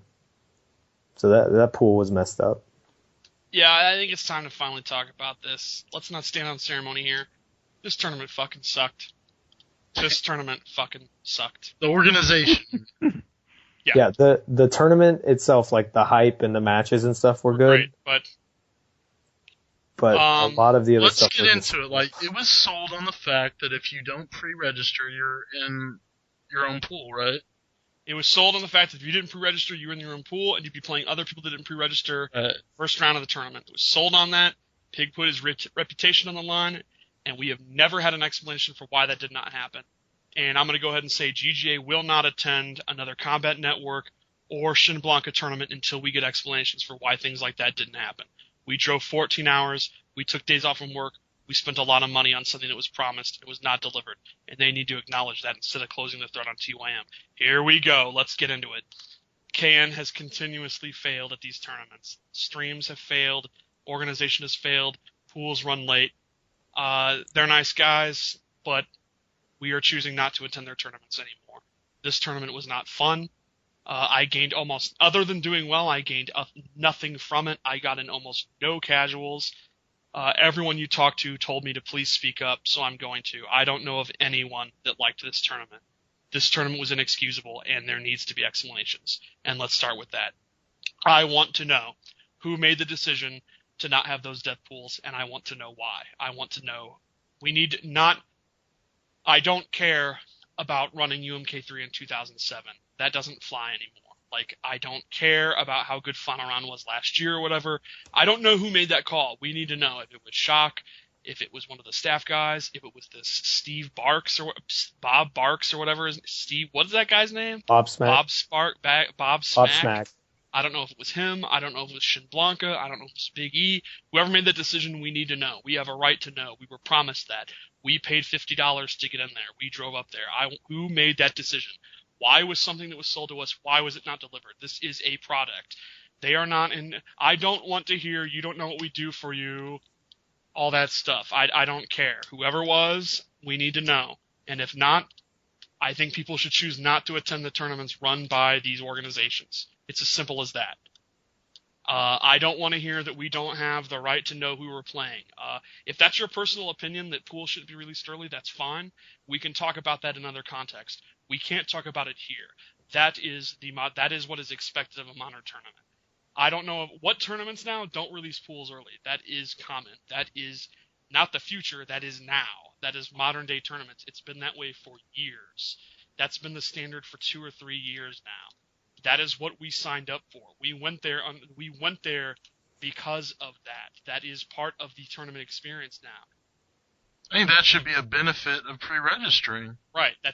We were sold on this. And coming out of the weekend, every single person you asked said, if you asked them, will you pre-register at your next tournament? The answer was no. No. I don't think a single person said, oh yeah, I'll pre-register. Well, then you're just rolling the dice. I mean, you can get anything, man. But at that point, people didn't care. Yeah. There's a lot of bitter people. People need to speak up. If Pig's going to, Legion made that great thread that was closed for no reason. That was absolute bullshit. And I don't care if Test Your Might censors this podcast. People will hear our voice in another area. That's bullshit. Bullshit. Closing that thread. We should be allowed to talk about our tournament experience. Can we get an explanation of why that thread was closed? There's no reason for that thread to be closed. That's straight up garbage. Yeah, the only explanation. The only explanation given was, oh, we'll close it until they can respond. Pretty much, but they weren't responding. Well, they're not responding. There's been still no response. Like, there are many questions that need to be answered here. Number one, why was there not that death pool? Why did they not play each other first round? When was that ever going to happen? Were we lied to, or did they decide not to do it at the last minute? Who made that call? Now, if the explanation is it wasn't KN's fault, it was someone else, that's fine, but we need to hear it, and I want the name, and I want to know why. I want Shin Blanca or Bob Smack or whoever made that call, or Sweet Johnny Cage, I don't know, or Bill Gates, whoever, I don't care who it is. Who someone made that call needs to take and responsibility. Yeah, someone needs to take responsibility for that, or we will not attend any of these guys' tournaments. Simple as that. And if there are responses we don't care, then that's fine. Then we all mutually agree there are plenty of tournaments to go to. So I would like to know who made that decision. Number two, who made the decision? Like, is it true that people did not register in time and were still added to the bracket? I heard that about numerous players. Have you heard that? Yes. That was a rumor going around. Is that not true? If that is not true, then just let us know and we can drop it. But I want to know. I heard that there were players that didn't get there in time for final registration and were still allowed to enter the tournament. I heard that I'll say names. I heard that about Newbie. Apparently he showed up in time and went back to bed, and that's fine. If that's, I'll take the word on that. Newbie said he got there at 8 a.m., signed up, and then went back to Reno's and slept, so that makes sense. But I've also heard players like Viking and Zyfox did not get there on time. And I think Gross might have been linked with Newbie, but I'm not sure. If Zyfox and Viking did not get there on time, we're allowed to enter. I want an explanation of why. I want an explanation of how that's fair. I want to know if they would have done that for any player. Like, I want to hear about it. Or if those rumors are not true, then those two guys, they're on Test Your Mind. I know Zyfox listens to that show.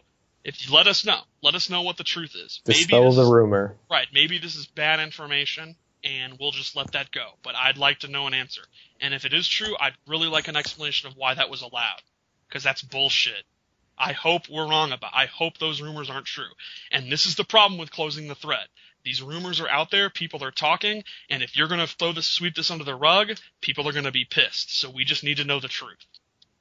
Number two, this is like the very beginning. Or you assume the worst. Right, this can't be swept under the rug like every other time, where we just sweep it under the rug and pretend nothing happened. Like, I have limited money to go to tournaments, limited time, and I'm not going to tournaments that are going to do this kind of shit. So we need to know. Expensive, man. Right. Who made the decision not to do what they had spent weeks advertising? Who made that decision? Why was that call made? Another one, Gross and Newbie being added to the MK bracket. Gross was in a pool with Waffles. Whatever pool 1 or whatever pool it was an early pool. Gross was in the bracket. We saw his name in the bracket. He was announced as being DQ'd. They moved on. He was out of the tournament. He magically showed up in Pig's bracket. What? We need an explanation for that. That's not fair. That cannot be done. That is not acceptable. So we need an explanation. I saw the bracket. I know that's not a rumor. So we need an explanation of who let him back in the tournament, who put him in Pig's pool. And I've seen the justification being, if you're good enough, you'll play anybody. You shouldn't care who's in your pool. Pig of the Hut is one of the greatest Mortal Kombat players to ever live. There's no question he will beat anyone. He did beat Gross. I guarantee Pig wasn't afraid to play Gross, but that's not the principle. That shit doesn't fly. People don't get DQ'd because they didn't show up and get added to another pool. Smart, you were DQ'd because you didn't show up. You shrugged it off. Did anyone offer to put you back in the tournament? Like once I got there, yeah. But I did? I didn't care. Like I was just like, no, I don't want to play. You were DQ'd and they offered you back in.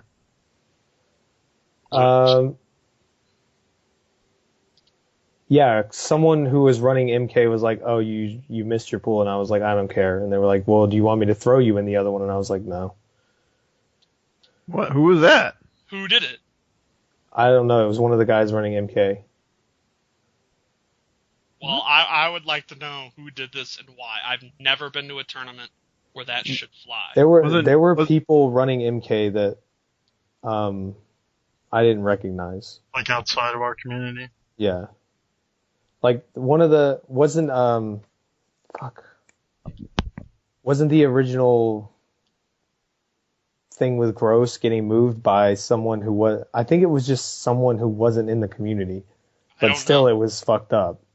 Yeah. Wasn't Newbie, wasn't he DQ'd and he got added to Pig's pool?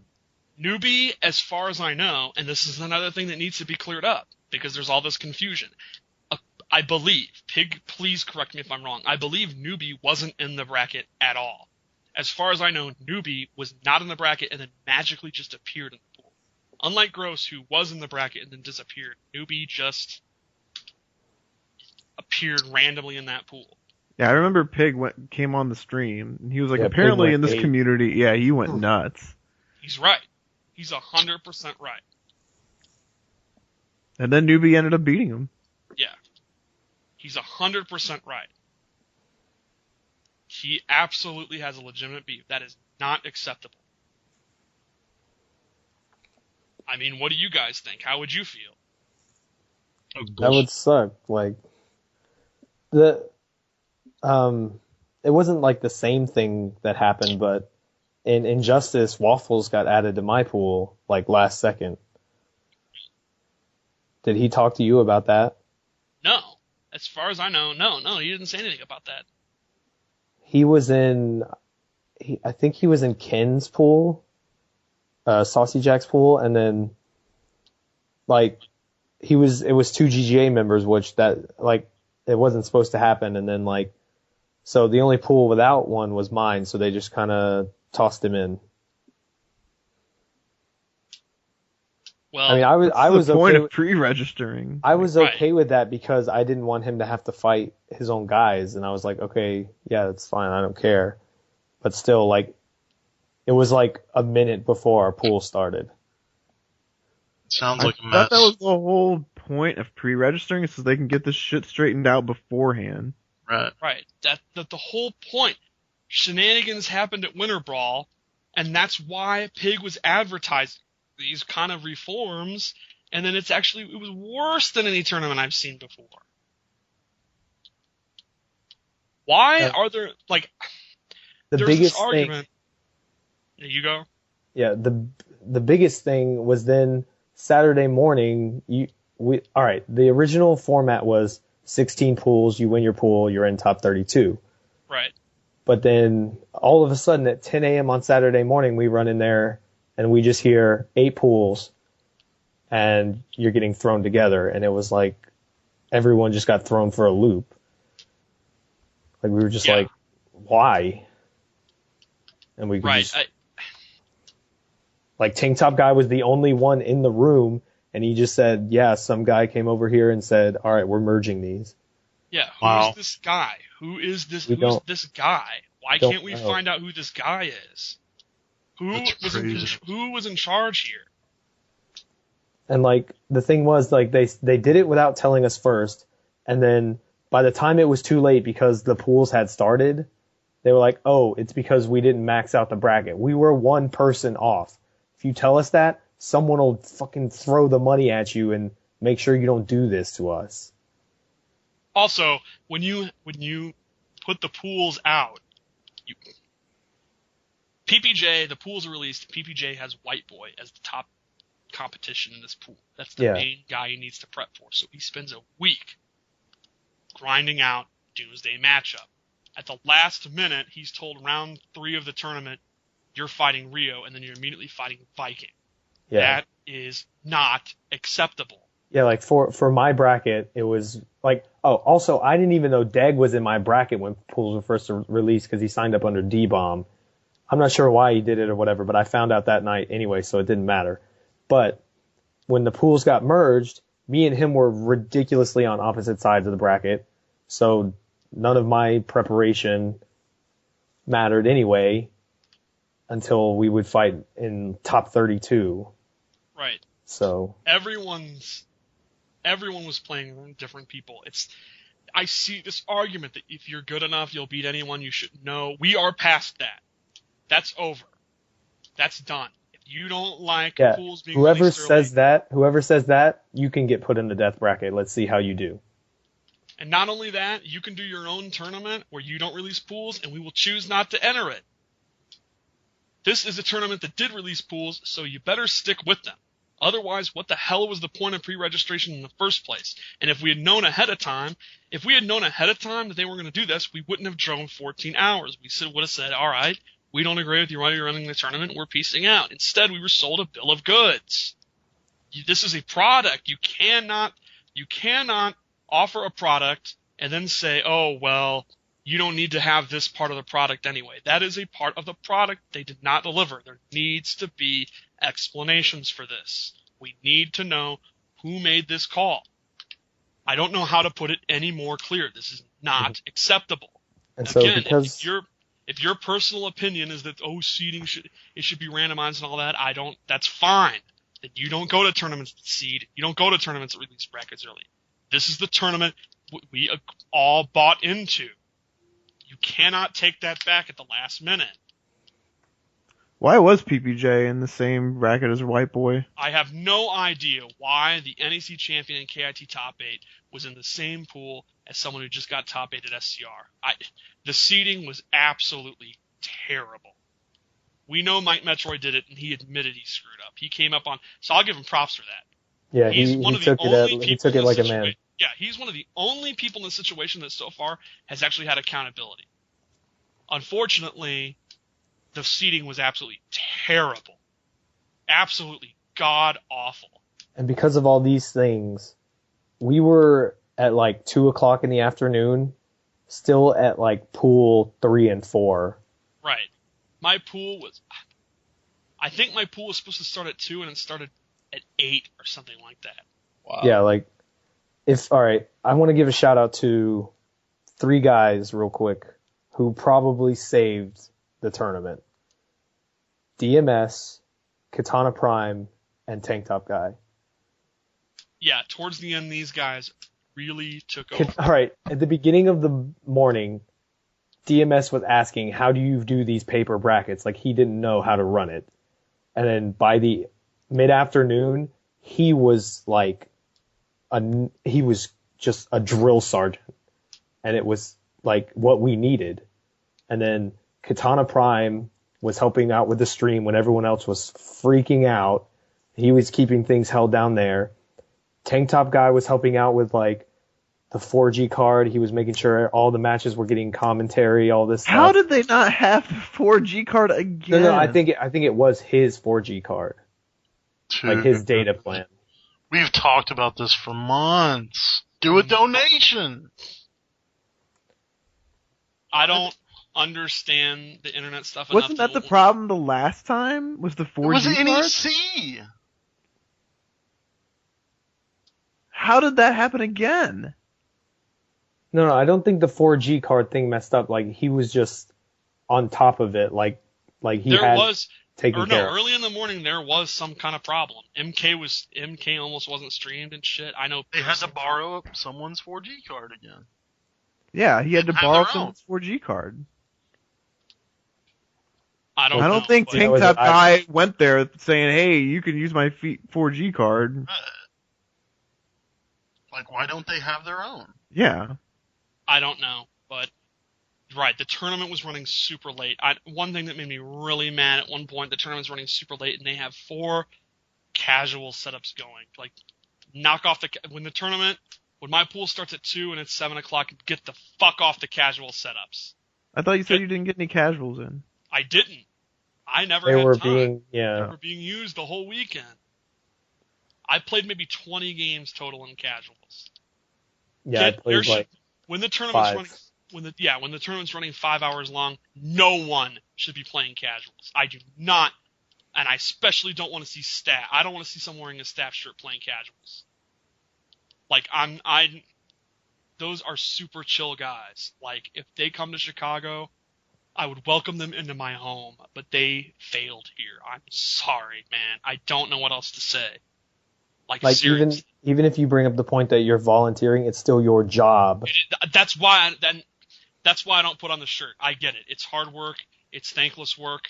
It's volunteer stuff. Someone has to make it, and that's why I'm a player. That's why I don't put on the shirt. Like me and Pig ran MK last year with Sweet Johnny Cage, and it is hard work, and that's why I didn't do it this year because I was focused on other things. I totally get that it's super hard. You guys got no sleep. And not everything they did was bad. We got there early in the morning before MK, like right before MK, and we were going to be in this tiny ass room, and those guys got it taken care of. Which would have been a disaster. They almost threw us in the tiny room that we were in last year, and that would not have housed us. They did a great job there. They deserve props for that. And I'm sure there's other unseen stuff that we didn't see where they saved the day. It's not all a blow up, but this stuff has to be addressed. It has to be addressed. The tournament cannot be running hours and hours and hours late, and goddamn Gross is fucking playing non-stop casuals. Get the fuck off the casual setup and let's go. Come on, let's go. That's inexcusable. There's inexcusable.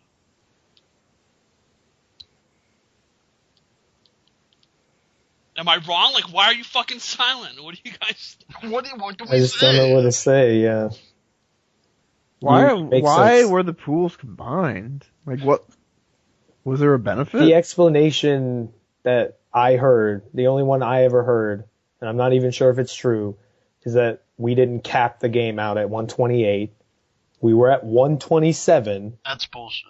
And so they were like, all right, we got to pull these pools together. Who made the call? It didn't make any sense to me. And that's why another would thing. that matter? Know. We don't know. It's one buy. So. The reason we're bringing this up is we want things to improve. If certain people cannot do it, then we need to get people who can. I agree. I don't know what else to say. Take the personal edge off of it. It's that simple. I do not want to hear you don't know what we've done. Like, we shouldn't be criticized. Like, no, this is a product. Like, dude, they did things behind the scenes, man. Dude, all right. Do a fucking donation and get a 4G card for the love of God. Like, have your own shit for once. Yeah, like, if you need to, ask us what we want improved, and then, like, if you need help, let us help you. Dude, Stream Monsters will donate $10 a piece, and you'll have enough. Get more staff. Get more. Just do something. I don't know what it takes. Just do whatever it takes. I will not attend a tournament. I need to hear from the CAN staff and Shin Blanca and them what the hell went wrong here. I want answers. Otherwise, GGA will not be attending these tournaments. And again, if the response is going to be, you don't know what we've done, you don't appreciate, fuck you anyway, then that's fine. If we both mutually agree that we don't need to be a part, like, that's fine. If that's going to be the response, that is perfectly fine. There's more than enough. I know Pig, and many, many, many other people agreed. This has been, I think we're at a turning point with these organizations. Like, enough. And another thing that, like, it sucked because when we got to top 32, 90% of the matches were off stream because we couldn't take time. It was so far behind. Like, Pig talked about it. He was like, I lost twice on stream. All my good matches were off stream. It looks like I got bodied. Yeah. There were some big matches not on stream. And yeah, like top 32 was ran insanely quick because we literally threw every single match we could on every single setup there was. Which is the right, no, that's the right, but that's the thing. That's unfortunate for Pig, yeah. but that's the right call. That's the only Yeah, that was the only thing, they could do. That's because they were. I'm just saying it was unfortunate. That was an unfortunate consequence of being. Yeah, you're behind. supposed to do that earlier in pools, not in top Right. 32. Right. You're supposed to go ape shit, getting the pools done, and then the marquee matchups in top 32 is what you put on stream. Yeah, Let's contrast this. How was this compared to like SCR's organization? I saw Vandy there, and I said to Vandy, I hope you realize how much better KIT looks compared to this mess. SCR, Compton, and the EGP guys ran a hell of a tournament. My only complaint at SCR was one pool was a little bit lighter than the rest, and that's the kind of thing where you're like, it's going to happen, right? And other than that, SCR was godlike. KIT was godlike. This tournaments do not have to be this. I don't know who's at fault. At KIT, we brought up our concerns to Vandy, and he took care of everything. Yeah, he listened to what we said. Way ahead of time, too. Yeah. Before the tournament, there were a few issues with seating and stuff like that. We talked to the bracket maker. We talked to the head TOs. Everyone, there literally was a moment where they just heard us out. Like, they were super upfront, like, the bracket maker was like, you know what? He was like, yeah, I hear you guys out. I'm taking responsibility for this. This was my logic in this decision. This is what, they absolutely were super open about it. I think everyone left super happy. Yeah, and before they did anything, they also made sure it was okay with all the other people. Yes. So everyone was informed. I don't think anyone had a complaint about that tournament. Tournaments, the excuse, the talking point that, this is how it is, it's hard and all that. I get it, it's hard, but it doesn't. We go to tournaments where it doesn't have to be this way. We go to enough tournaments where we don't need to put up with this. So it's 20 minutes before pool shit. Right. That sucks. I really want, if the idea here, the TYM Illuminati, the Storms East Coast Illuminati here, if the idea is we're just going to shut up, sweep it under the rug, no more. Not anymore. Like this, that's not going to fly. Don't talk about it. Let's let them, no, we're going to talk about it. I hope more people. Kind of done that thread got closed. That's insane. Closed. That's what the forums are for, is to help us get our shit together. Is to help the community grow. And I want to be clear, it's not about crucifying these guys. Even though I'm popping off now, if we get reasonable explanations for all of this, we get accountability, it would go a long way. I can be super, super, super forgiving. If these guys are like, this is who made this call, this is who made that call, I made this call and it was wrong, or I made call and here's my logic and we can agree to disagree, this is what we're going to do in the future. If there is explanations for all of this, if that would go a long way. Long way. It's not like we're condemning them to just, say we'll never, ever, ever, ever go, we just want to know why what happened, and work on fixing it. It's not about just burning the bridges and everything. It's about trying to fix it so it doesn't happen again. We're talking about problems with pools and problems with seating and problems with the brackets being released early. When we hear, well, you shouldn't be able to see that anyway, that is not what I'm looking for. That tells me to no longer go to a tournament held by those organizations. So, again, I've said it, I'll say it again. If the logic here is hold that we don't care about releasing the pools early, you can hold that, then GGA will indeed hold that, and we will not go to those tournaments, and that's fine. And, Pig and others will not go to the tournaments, and that's fine. But if they do want our support, then there needs to be saying you shouldn't be able to see that stuff anyway. That is not That is not a talking point. That is not acceptable. All right, let's move on. All right. Top That was 32. a blow up. Anything That else? was a huge blow up. Yeah. I don't want to do it. I didn't want to do it, but Someone had to Hey, go in. we're speaking for the community here. so many people were like, please speak up. We got a voice. We're going to use it. We're going to get banned on TYM now. Okay. Smart, you finally made top 8. I've already been banned on TYM. It's not that bad.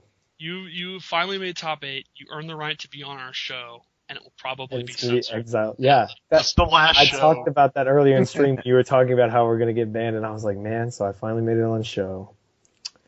Man. At least you made it. See, okay, so let's talk about the stock market and the scalps that you're so depriving me of. Yeah, in case people are going to be asking, I think I could change my mind, but I think the stock market is temporarily closed. The truth is, I thought the gag kind of ran its course earlier this year, and You're just kind of stringing it along.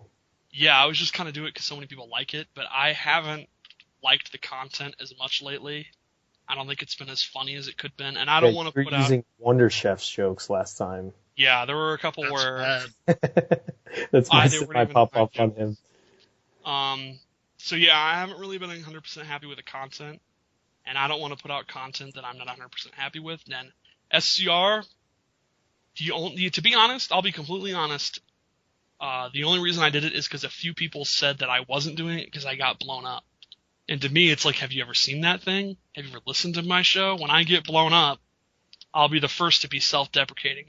I just genuinely didn't have a creative spark to do it. But I did it. I put out a half-assed one anyway, just to kind of be like, see, I can blow up myself. I'm not afraid of blowing up GGA or whatever, my friends or whatever. For this tournament, obviously, my stock skyrocketed, and I'm probably not. So I think that's a good time to do it. I also think the kind of joke, the original joke was a play on these guys who were getting 9th was a huge blow up. We're getting 9th was basically last place. We're getting 13th was like last place. That's the whole original premise of the joke was how your stock can rise and fall so quickly. How you're only as good as your last tournament. It's kind of a tongue-in-cheek look at the way we view tournament players, where Rio doesn't get top 8 in Anaheim, and all of a sudden he's done and will never win again. Where, you know, Carl gets 2nd, and we're all like, LOL, Carl, blown up, Carl, you're a loser. Or Tom gets 9th because he loses the Katana matchup, and everyone's like, Tom, you're washed up, all that stuff. And I think in these days, we were just saying this game's reached a point where getting 17th at this tournament is not a blow up.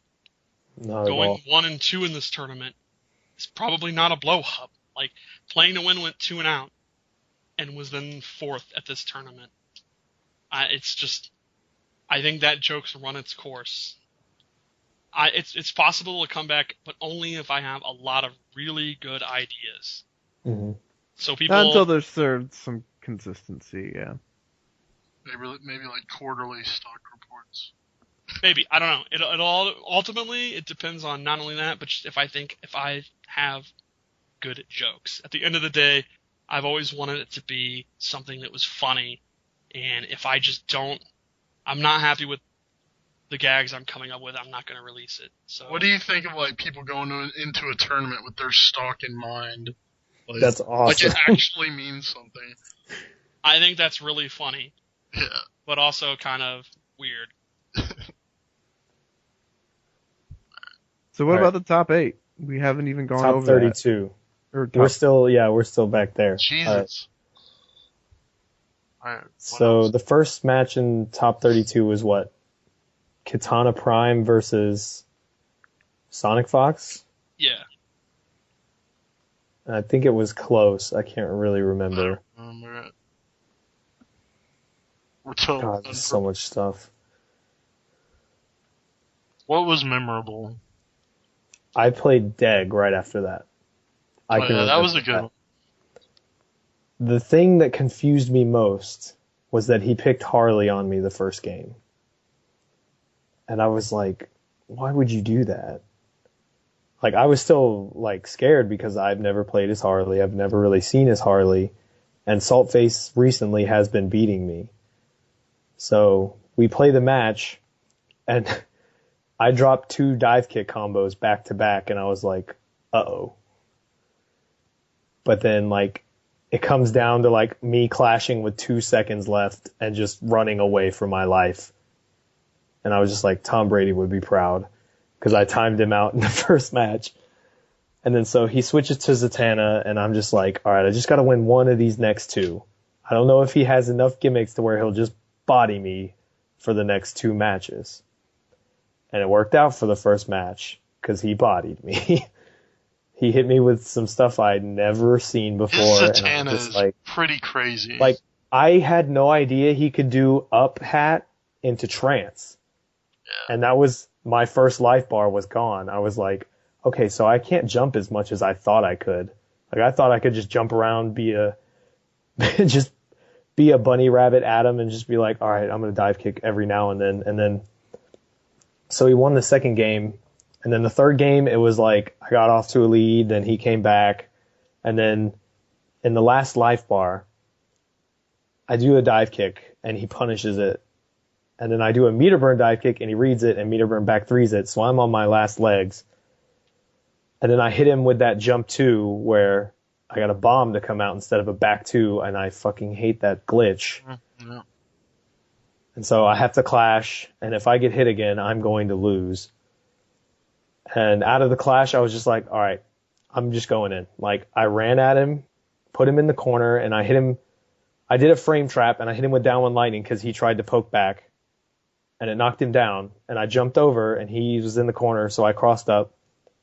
And I don't know why I did it. In hindsight, it was probably stupid that I would even do this, but I did jump in down 1 lightning instead of just like jump in 1-1 like a normal string. I just did down 1 lightning. And in the end, it's what won me the game, because he had clash and he wanted to clash, but down 1 lightning doesn't combo. So it just hit him, and that does 20%, and it killed him. Yeah, that was a good one. So, like, that was the monkey off my back first, because I always make it to winners finals of my pool, and I always choke and lose there. And I almost did again, but this time I just pulled it out. And so it felt really good, like, because I beat someone who, like, some people were talking about how Deg was just going to win the tournament free because nobody knew what Zatanna was going to do and all this stuff. Yeah, he was definitely a favorite for top 8. Yeah. And so it felt amazing. And then, like, I was just happy for now. And then I had to wait a little while before I had to play again. What else happened? Deg almost beat Rio. That match was insane. Oh my God. That match was awesome. That match was stupid. I love that match.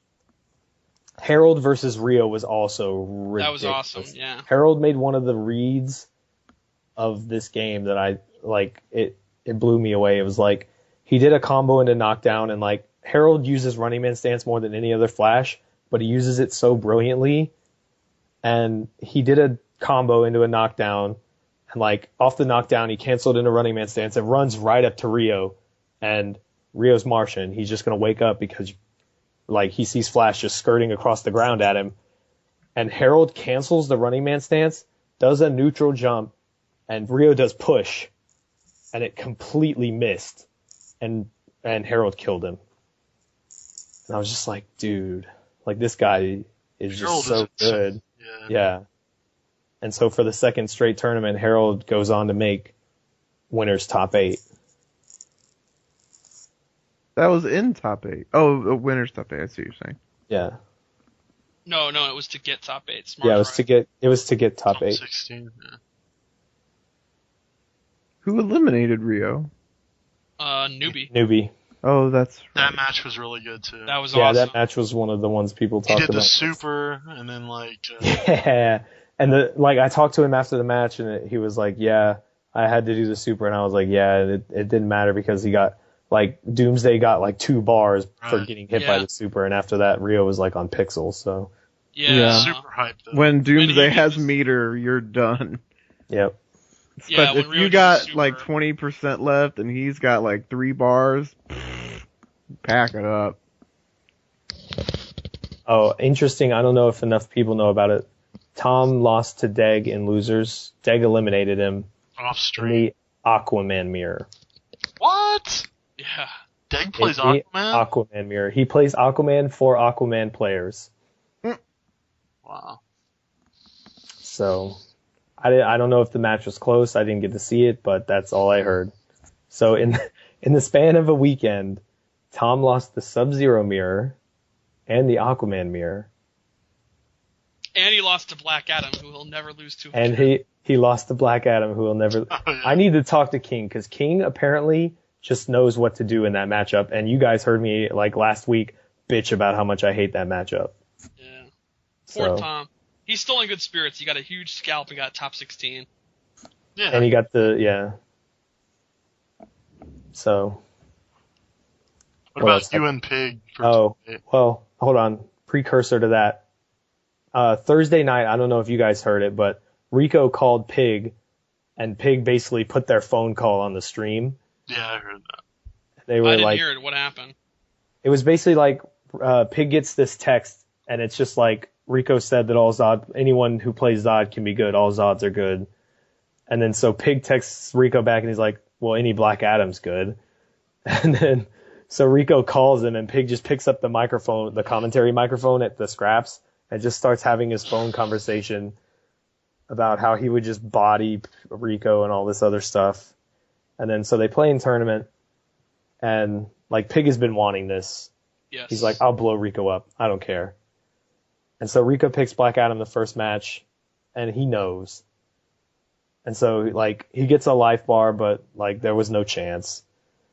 So he switches to Aquaman, and you know how crazy Pig is grinding that matchup. So he ends up losing 2-0, and like I was surprised. There wasn't a pop-off. They were respectful. I guess they had already kind of cleared out whatever had happened. But I think both the guys respect each other. They just like to mess around. It's kind of like how Pig and Tom do their thing. So, and then, yeah, right after that, me and Pig had to play on stream. And like, it was like Thursday night all over again, except there was so much more on the line. And I won the first match. Like, what did I do? Oh, Pig hit me with a Zod charge with, like, we were both like 15%. And he hit me with a Zod charge, and he didn't meter burn it. And I'm not sure why.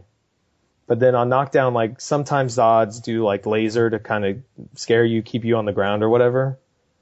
And he misplaced the laser, and I just dive kicked. Like, it was easy. And then, like, I took the game.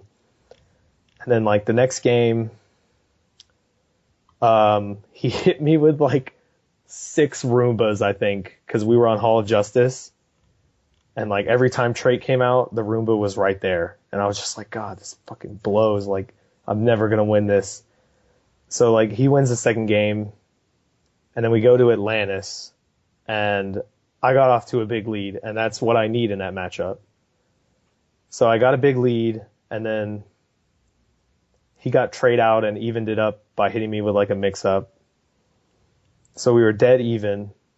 And I threw out a dive kick randomly, and it hit. So that gave me the lead again. He was forced to clash. And then from there, like, we chipped each other down, like, probably about 30% life left.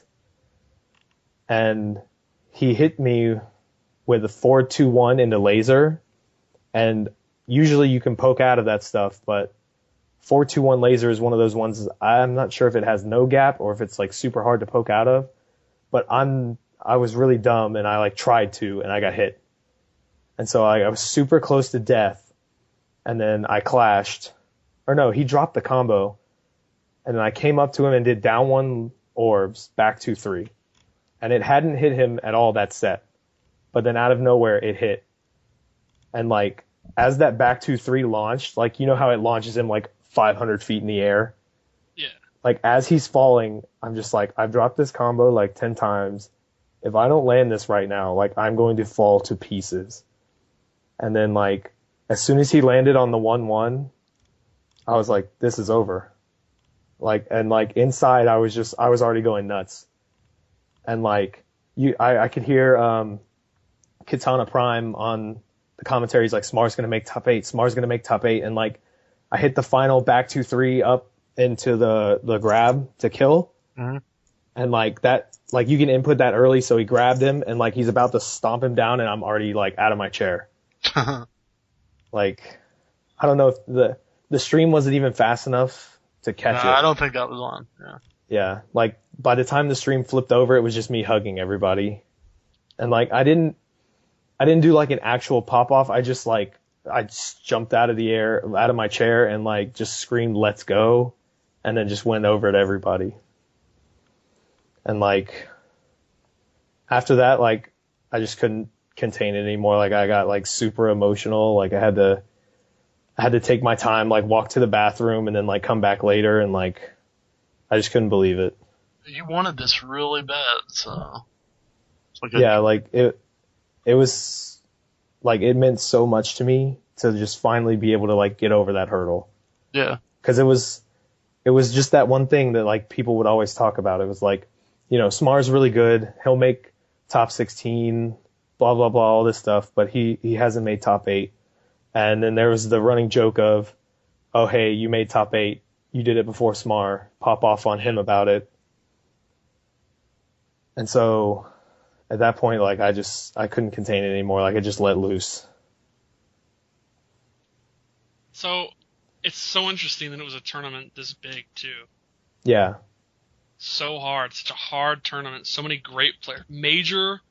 Two guys that have won majors in the past 4 months got 33rd place. That's pretty stunning. And if there was a tournament to do it at, like, my home it's your turf, home major, yeah. Yeah. So, like, that made it all the more special in my eyes. So where do you go now? I mean, are you hungry for more tournaments, or do you feel a sense of relief? Right, like, in this moment, I'm relieved, but I think we talked about this, is that there's no way in hell I'm not going to get hungry soon again. Like, yeah, now that I've done it, there's no way I'm just going to be, like, resting on it.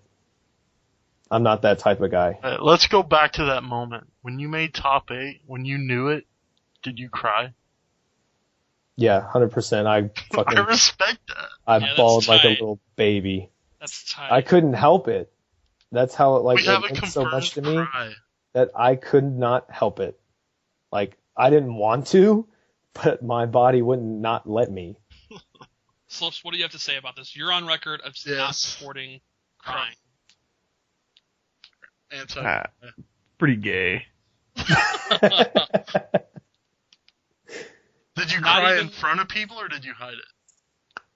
I mean, like, people were, like, congratulating me, and, like, I think, like, one of the AK guys saw that, like, I was about to, like, just get, like, super emotional, and he kind of, like, pulled me off to the side.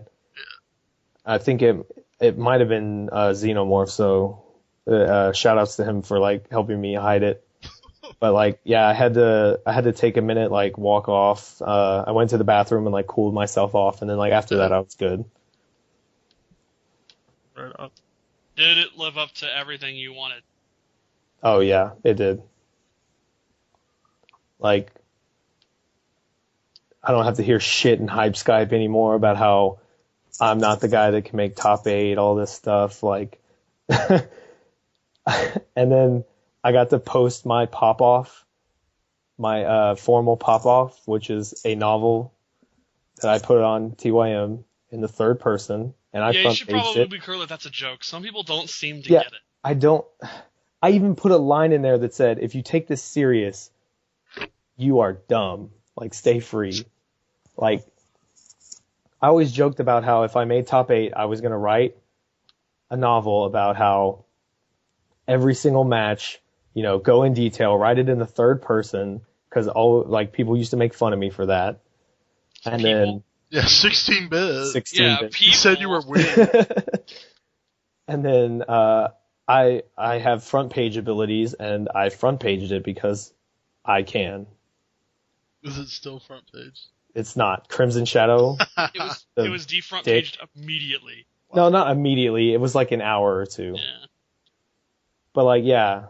And so, like, it was a 100% joke. Like, I'm not that fucking conceited that, like, I made top 8. This is front page news. I wrote a book about how I made top 8. No. It was just for fun, and I spent some time on it, so let me have it.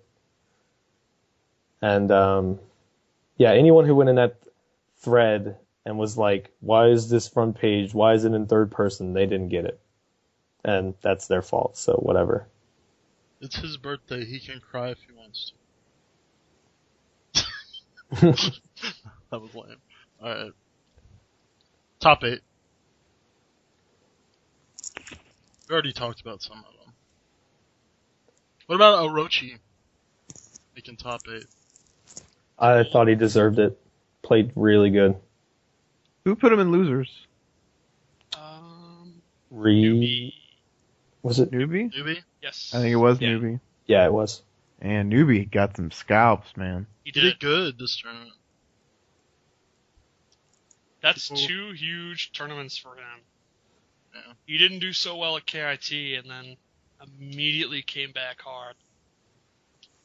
Dude, his corner shit is dirty. It's Yeah. scary. He's really good in the corner. He's really good at getting that forward dash, the reverse your wake ups, and Yeah. then raw earth shake. Yeah, That was He had some killing new people. tech where like the overhead and the low are on the same frame or something. he's doing a meaty earth shaker where the overhead is like right before Yeah, like- the low. By the time, the thing is, it's when you're standing up, you have some frames where your body isn't like on the screen basically. And by the time your character stands up and starts blocking, that's when the overhead is hitting you. And then it immediately is going into the low right then. Yeah. So it's super hard to block. Yeah, and he's doing the forward dash, so if you try and wake up attack, you'll either not get it because the forward dash fucks it up, or you'll wake up attack the wrong way. Yeah, like the only way I saw people really getting out of it was that they were lucky enough to block it or they push blocked. Like it looks simple what he's doing, but it's the timing in which he's doing it. Yeah. Yeah, He gets it. him versus Playing to Win was awesome. Like, it was Yeah, that was a super great set. back and forth. Like, he got Playing to Win in the corner, and it was like, wow. It's crazy. His whole game is like get you in the corner and just maul you. Mhm. Yeah. Speaking of Playing to Win, he did pretty Fourth good. place. He played well. Huge. We almost got to see him versus Rico. If Trey hadn't, I if can't Trey- believe that hasn't happened yet. Yeah, if Trey hadn't beat Rico, it would have been them. Really? Yeah. Damn. Who knocked Rico out? Pig. Wow, no kidding. Yep. Crazy. The top 16 was ridiculous. Even the top 32 in losers was it was a Saltface ridiculous. got eliminated by King. What else happened? Bunch of marquee matches. Playing to Win eliminated King. 2-1. Pig eliminated Zyfox. Who knocked out Arma? Saltface. Saltface. Oh. Right after Arma lost to me, he lost to Saltface. Wow. So, I mean, some of these matchups, some of these matches we didn't even know about. Right. Yeah. Yeah. Crazy. Yeah, like what was it? Me, you, and who else was in the call when we Chef. compiled top 32? Yeah, we And actually it figured was it was so hard to think of everything, and that's how like ridiculously stacked it was when we got there.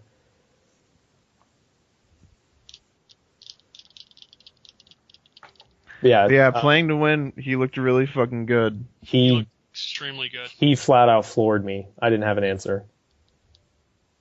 What do you think? He It's, like looked- his turn. He looked really deadly. He only lost to Doomsday, right? Yeah, he got was double eliminated by eliminated. Newbie. These Doomsdays are keeping Sinestro in check, man.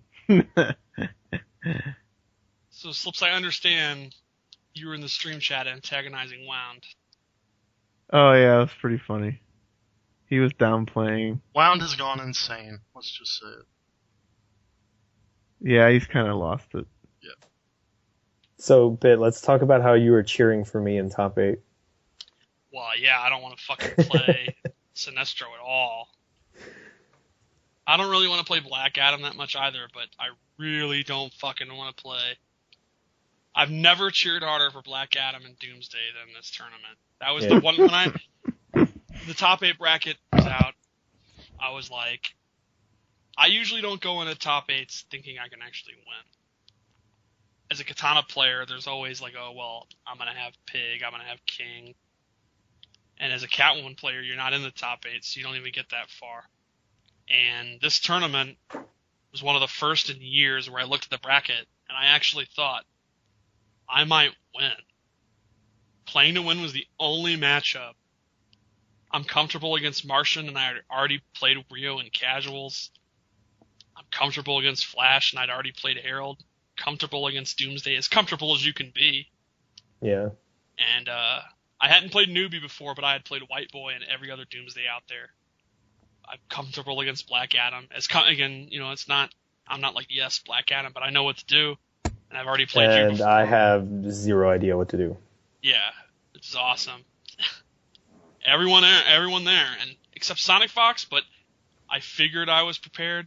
We found out in the end I wasn't, but I thought I was. It was just Sinestro was the one where it was like, this is 6 guys that could outplay me. Like, it's not going to be easy. And then one guy who I just can't beat because of the matchup. So once he was out, I could have won. It was go time, yeah. Yeah, I just didn't, but I could have. It was a pretty awesome feeling. Although now I'm emo, I didn't actually win, but kind of a once-in-a-lifetime bracket. Yeah. I want to talk about something real quick. When I actually got there in the morning, like, I think I was just so happy to be there that, like, I think people could tell that I wasn't quite on my game that morning. Like, the job I wanted to do was already done. And I'm not saying I would have beat Playing to Win if I had been playing that well, but, like, I don't know, like, I had just gone through so much already that, like, beating Playing to Win and then having to either lose to Herald or eliminate Herald, like, I don't know. Settling for top 8 is pretty common. Yeah. I think I've been there where you're like, this is exhausting. This is a long, hard road. You're just kind of mentally checked out. It's pretty common. I'm not surprised you feel that way. I'm not surprised at all.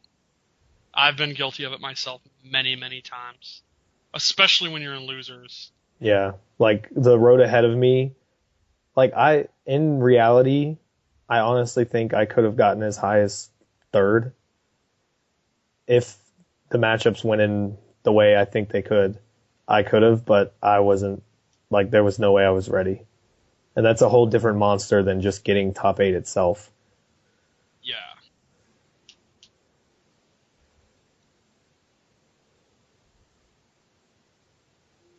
So let's talk about Sonic Fox. He's great. Amazing. He's got a mustache now. He put me into losers in about the same fashion he beat me at NEC. And I had no answer. I don't know what to do against that kid. He's so good. This was definitely his best performance. He was still YOLO, but not... It was calculated, and even when he was, it was, like, still smart. Like, I don't... Yes. He played ridiculously well. Yeah, I was too. There are still some people downplaying his fundamentals. I know MT Dave, Filipino Man, who was super... I hope Filipino Man is just fucking around, because those tweets were super disappointing. What did he say? He said... I want to quit this game. He wants to quit the game because it's so dumb. What? Yeah. Why? Where's that coming from? I don't know. It was super weird. I don't know what the hell that was all about. What happened to him? No, just saying Sonic Fox was so brain dead or dumb or whatever that makes the game look bad. Batgirl does? Yeah. Yeah, how, like, she just stupid, like, 50-50, blah, blah, blah, teleport, uppercut, all that stuff. I mean, she's dumb, but Sonic Fox is pretty damn good. He's very good. It's very rare that I lose and don't get super salty and claim that the character beats Catwoman 2-8. this is one of them maybe 3 times ever. Like, Sonic Fox is super, super good. I don't He really beat have... Smoke with Melina. Yeah. He's a prodigy. Obviously pretty damn good. Is he the first person to ever like double the games in a weekend? As far as I can think of, yeah. At a big first major, place. Yeah. He Impressive. He knew his shit, man. Like, yeah. when finally Fox didn't fucking YOLO and be a fucking moron, and he dominated. Yeah, like I think Seen his back row before. We all were like, "Dang, he's pretty good." And then he fucks around. He did it the first time he played KDZ. He just started teleporting like an idiot and lost. Then he plays KDZ again and starts doing mashing uppercuts like a moron and loses. And we're just like, Jesus Christ! If this kid would just stop being a kid, he could be something special. And finally, he just played. He just tried. Were you the only one to take a game off him the entire weekend? Other than Newbie, the alt controls game that I lost, Sonic Fox and I in grand finals were the only two that could beat each other. I was the only one and I only won one game. It was 3-1 and then 3-0. So I'm the only one that won a game, and he was the only one that beat me. Wow, man! I'm very That's confident intense. in saying that Sonic Fox was the best player in the venue. Me too. I have no problem saying that. Yeah. I thought he was awesome. Super impressive. I think he's a top 5 player right now. His combos were on point. He rarely dropped anything. He knew exactly what he was going to do after each thing. And the amount of setups he has that make you go, what the fuck, is ridiculous. And then when you figure out one, he's got 3 different answers for you figuring out that one. I love that he uses Batgirl's dash to make it look like the overhead. Like he'll hit you with his, like the vortex. Then he'll do his jump 2 into the back 2 down 3, or I don't know what it is. Back 2 down 1. I don't know what it is. That overhead into the low. Yeah, back 2 down 3. Yeah, and then, sometimes he'll just do the 50-50. Sometimes he'll dash forward because it looks like the overhead. So you see that it's the overhead and then you block low. But he actually just did a dash. So then he does the overhead. It's like, oh man, that's like crazy. I'm like, wow, that's so tricky. Like, that's fucking brilliant. I don't know if that's just an online thing and it just translated over well offline and it looks cool and you can probably react. But when I saw it, I was like, that's fucking awesome. I was like, that's brilliant. Yeah, his setups and mind games are top notch. Yeah. dude, can you imagine like in 5 years how good he's gonna be? It's scary. It's like I scary. was talking about how scary it is that he's finally like solidifying all the parts of his game right now. And he's only like, what, 16? Yeah, he's awesome. He's our prodigy. Hopefully he keeps it up. Yeah. Don't be an idiot. Stop being a kid. Grow up. Oh, like Runway Mafia and like some other people were talking about how like they thought it was disrespectful that he was laughing during our match. And I was like, dude, he's a kid. Like, he's having fun at all the dumb shit he gets to do. He should be having Yeah, fun. like I wasn't mad. I was like, dude, he's having fun. It was hype. Like, he's doing all this stuff and like, it's crazy good and he's just having fun. Like, Yeah, I don't think he's doing it like maliciously. He's yeah, just- like I told him, I was like, I don't think he was laughing at beating me. He just knows how good he is and he's having a ton of fun. he knows could how be a dumb fool. his shit is.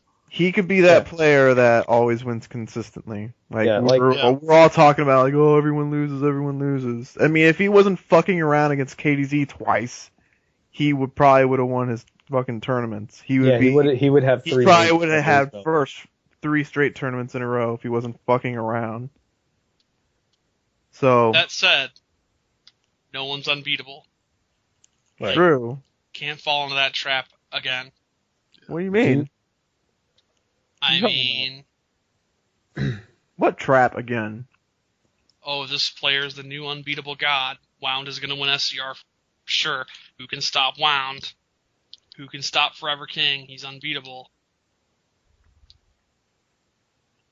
Well, we'll see. Yeah. But he How gets our cool is it? most props. Batgirl and Catwoman. was in the grand final. Let's What was that? let's talk about how Nightwing and Catwoman fought for winners top 8. That's pretty crazy. Yeah, after SCR and Winter Brawl, I was kind of worried that the era of shitters was over, that we saw a lot of Aquaman, Green Lantern. Yeah, SDR was kind of depressing. Yeah, it was. And There's then, a lot of The lame Hashimeta one. characters. Yeah, the complete meta won. And then, what do you know? Nightwing and Catwoman are fighting to get into winner's top 8. So that begs the question. It has to be asked. It was questioned if GGA and me and Selena could compete in a complete meta. And I went to SCR and got 17. And then I go to final round a week later and I got 2nd place. Does that mean I had an unfortunate tournament and just lost to good players? Or does it mean the SoCal complete meta is ahead of the rest of the country because they weren't there? I think it talks to just the strength of these tournaments. Like, SCR was no slouch. The tournament was stacked. And I don't know, just sometimes you win. Like we talked about it, sometimes you win, sometimes you lose. And that's how the game is going right now. I think matchups played a factor. Yeah, I mean, Forever King got 2nd place at SCR, and then he got 17th at this Third. tournament? No. He got 3rd at SCR and got 9th here. 9th. But yeah. Wait, who got 2nd at SCR? DJT. DJT. Oh. DJT. Yep. Yep. Deal Terry got 2nd place. Yep. Runner up. Yep. Catwoman's a bill. Catwoman's a bill. Yep. That's over. Guys, Black Adam is finally back in the top 8. Is the era of Black Adam and Superman coming back? I hope not. I hope not. so. Are you now the Black Adam of America? I know we've turned a new leaf. We're not supposed to do that. But Yeah. I think making your top 8 and being on the show, you deserve for us to ask that. Are you the Black Adam of America? Okay. First off, yes. But, and this is a big but, I think I've earned it now. Rico's but- going to be mad. You are the... Well, Rico can hold that for now. Rico's gonna for punch now. He hasn't made top 8 at a major since the patch come out. That's a fact. And this is what I'm going to point to.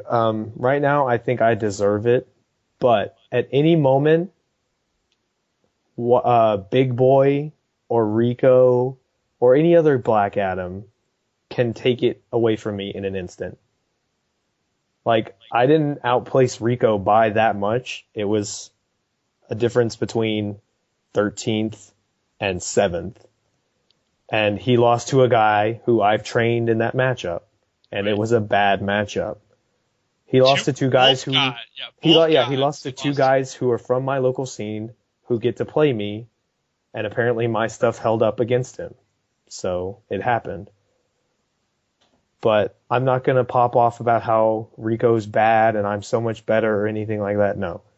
He's an amazing player. He will. He's an amazing player, and I would not be surprised if he got top 8, top 4, or won the next big tournament. And on top of that, there's other guys like Big Boy who are ridiculously good. Big Boy was 1 place away from getting 7th and lost to a training partner. If I had lost to Pig, I would have been in the exact same situation as Big Boy did at SCR. So there's really not that big of a difference, and he's hella good too. So I think right now it's like me, I want to put a 1, and then I want to put a 1A and B next to Rico and Big Boy. You think when a transvestite comes, does their voice change? No. I think so. I don't think they can control it. Yeah, that's what I think too. Their body gets Yeah. overtaken and they just... Oh, God. You mean like get deep? Yeah, like... Probably like, Oh, no. Yeah, then... and then like when it's it's happening, they're just like, oh fuck. Yeah. Yeah. Yeah, I think you're right. Yeah. Would that freak you out? Oh, Yes. Dude, Huh? I would... Would that I- immediately make your dick soft? Yeah, I was about to say, like, make a joke that, like, I would become a transvestite because of the effect it would have on my body. I mean, if you're fucking a transvestite, you're clearly okay with certain things. Yeah, I think you just. Be But fine. what if you didn't know? How would you not know? Like, Like, I don't know. okay, there's, like, KO police or whatever? Yeah. People didn't know for Okay, a when long- I'm like, fucking, there are people, whenever I'm fucking it and it's got a penis, I think I would know at that point. there's They had the sex surgery. operations. Yeah. Yeah. True. But it doesn't Like, look like real. It's possible that you can't know. It's I don't- possible. It's happened. I don't know about that. It's happened. What do you mean it's happened? It's people have not known. Who? Dude, I I don't bet you if you Google, like, there's got to be something on the internet where, like, they show two pictures and you're supposed to pick the one you think is the tranny, and you're wrong most of the time. I'm not Googling that. I don't want to be like Bailey or whatever. Bailey? Bailey. Jay Bailey. Joe Bailey? Joe Bailey. Bailey. Bailey. Yo guys, come to see it's Bailey. Bailey. What? That's his name. That is just as bad as Alex Belay. Oh my god. Bailey. Bailey. Joe Bailey. Can we talk about how I want that Black Adam costume he was wearing at CEO last year? That was Yeah, that was cool. That Would was you wear pretty that cool. to a tournament? Oh fuck yeah, I'd wear that to a tournament. Dude, props for him for doing that head shave match. That was awesome. Yeah, that was awesome. We need more of that type of shit. Oh, I got to shave my hobo beard because I made top 8. I looked super homeless throughout that weekend. Yeah, I don't know if you can pull off the beard look. Yeah. I know. Like a Well, child. that's why I was happy that I got to shave it because I looked ridiculous. But it was just one of those things where, like, I had it and I was like, I'm really superstitious about things. Like, the whole shirt thing, it's not just a gimmick. It's also a in my head type of thing. Is yellow your favorite color? No. Oh. No, all right. The origin of that name and the shirt thing is from UFGT this past year, the first, like, big Injustice tournament. Oh And my god, here it comes. You're going to mention it. What? What? It's a gimmick! Continue. I'm gonna mention what? Your when. No, I'm not. It has nothing to do with that. Okay, continue. But I will mention that later. Yeah. Just Because I have to. It's years ago, and it still comes up anytime. But you're on that didn't some even kind of happen Skype. at UFGT. Oh was yeah, a you're right. That was fucking Frosty. thing. Oh yeah, I did fuck up. We'll talk about just that brought later. it up. Yeah. Yeah, we'll talk about that later. Thanks for reminding me. Okay. But like, my friend who was stream monstering the tournament texted me. He was like, "Hey man, the stream's all messed up. Go tell them." And like, so I walk over to the stream, like, "Hey guys, blah blah blah." My friend texted me all this stuff, and then like he said that the stream just went off, "Thank you, based yellow shirt," because they saw my shirt, and they were like, "Oh, that's the guy that saved all of us stream monsters," and that's where the name came from. And I went with it from there. So I always wear my yellow shirt, and then, dude, this new yellow shirt is ridiculously powerful. I won that local on Thursday, which was like only the second time I've worn it at a tournament, and then I got top 8 in it. It's the shirt of power. Yes. What is your website rotation? What do you mean? What's Let's your say you number get up one? in the morning, you gotta check your websites. Okay. What's the first website you go to? What's the second? What's the third? Test so Your on. Might is like my homepage, so it's always up. Damn. Then I go to a torrent site for downloading illegal material. YouTube, Amazon, a couple forums that I don't want to mention. What? Like, Well, now you have to mention them. okay, Superior Pics. It's like a pervert site for celebrity pictures. It's awesome, dude. What's the best picture you've seen on that site?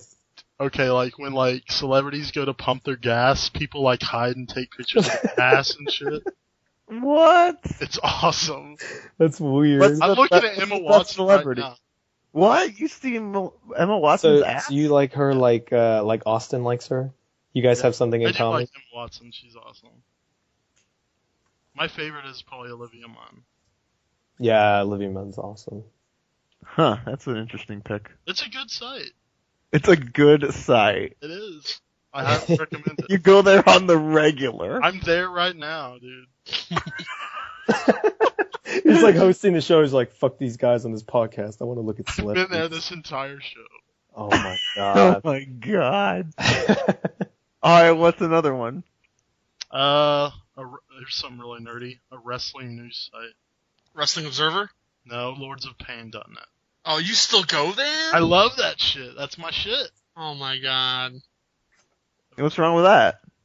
It's a good site. Get the fuck out of super here. outdated. No, it's not. It's a Dude, site I too. subscribe Is to it the like Observer, the man. is it like the MKU to RTOIM? Yes. No, No. it's legit.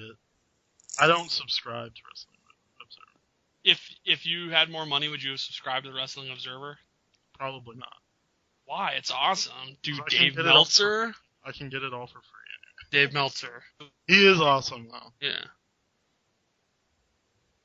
What's your rotation? Top 3. Test your might.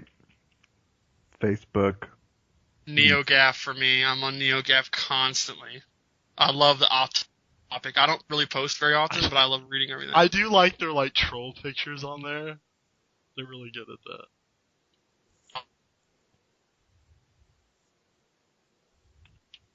But yeah, that's all I have. Mine's pretty typical. You don't go to porn sites. Just Well, yeah. browsing the internet, just like I feel What's the best porn site?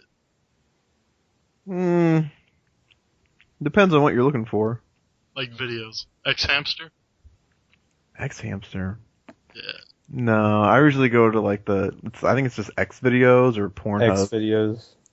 Yeah, X- X videos or X. the Pornhub one. They're both good. Pornhub's good. Do you guys go to any news sites at all? No.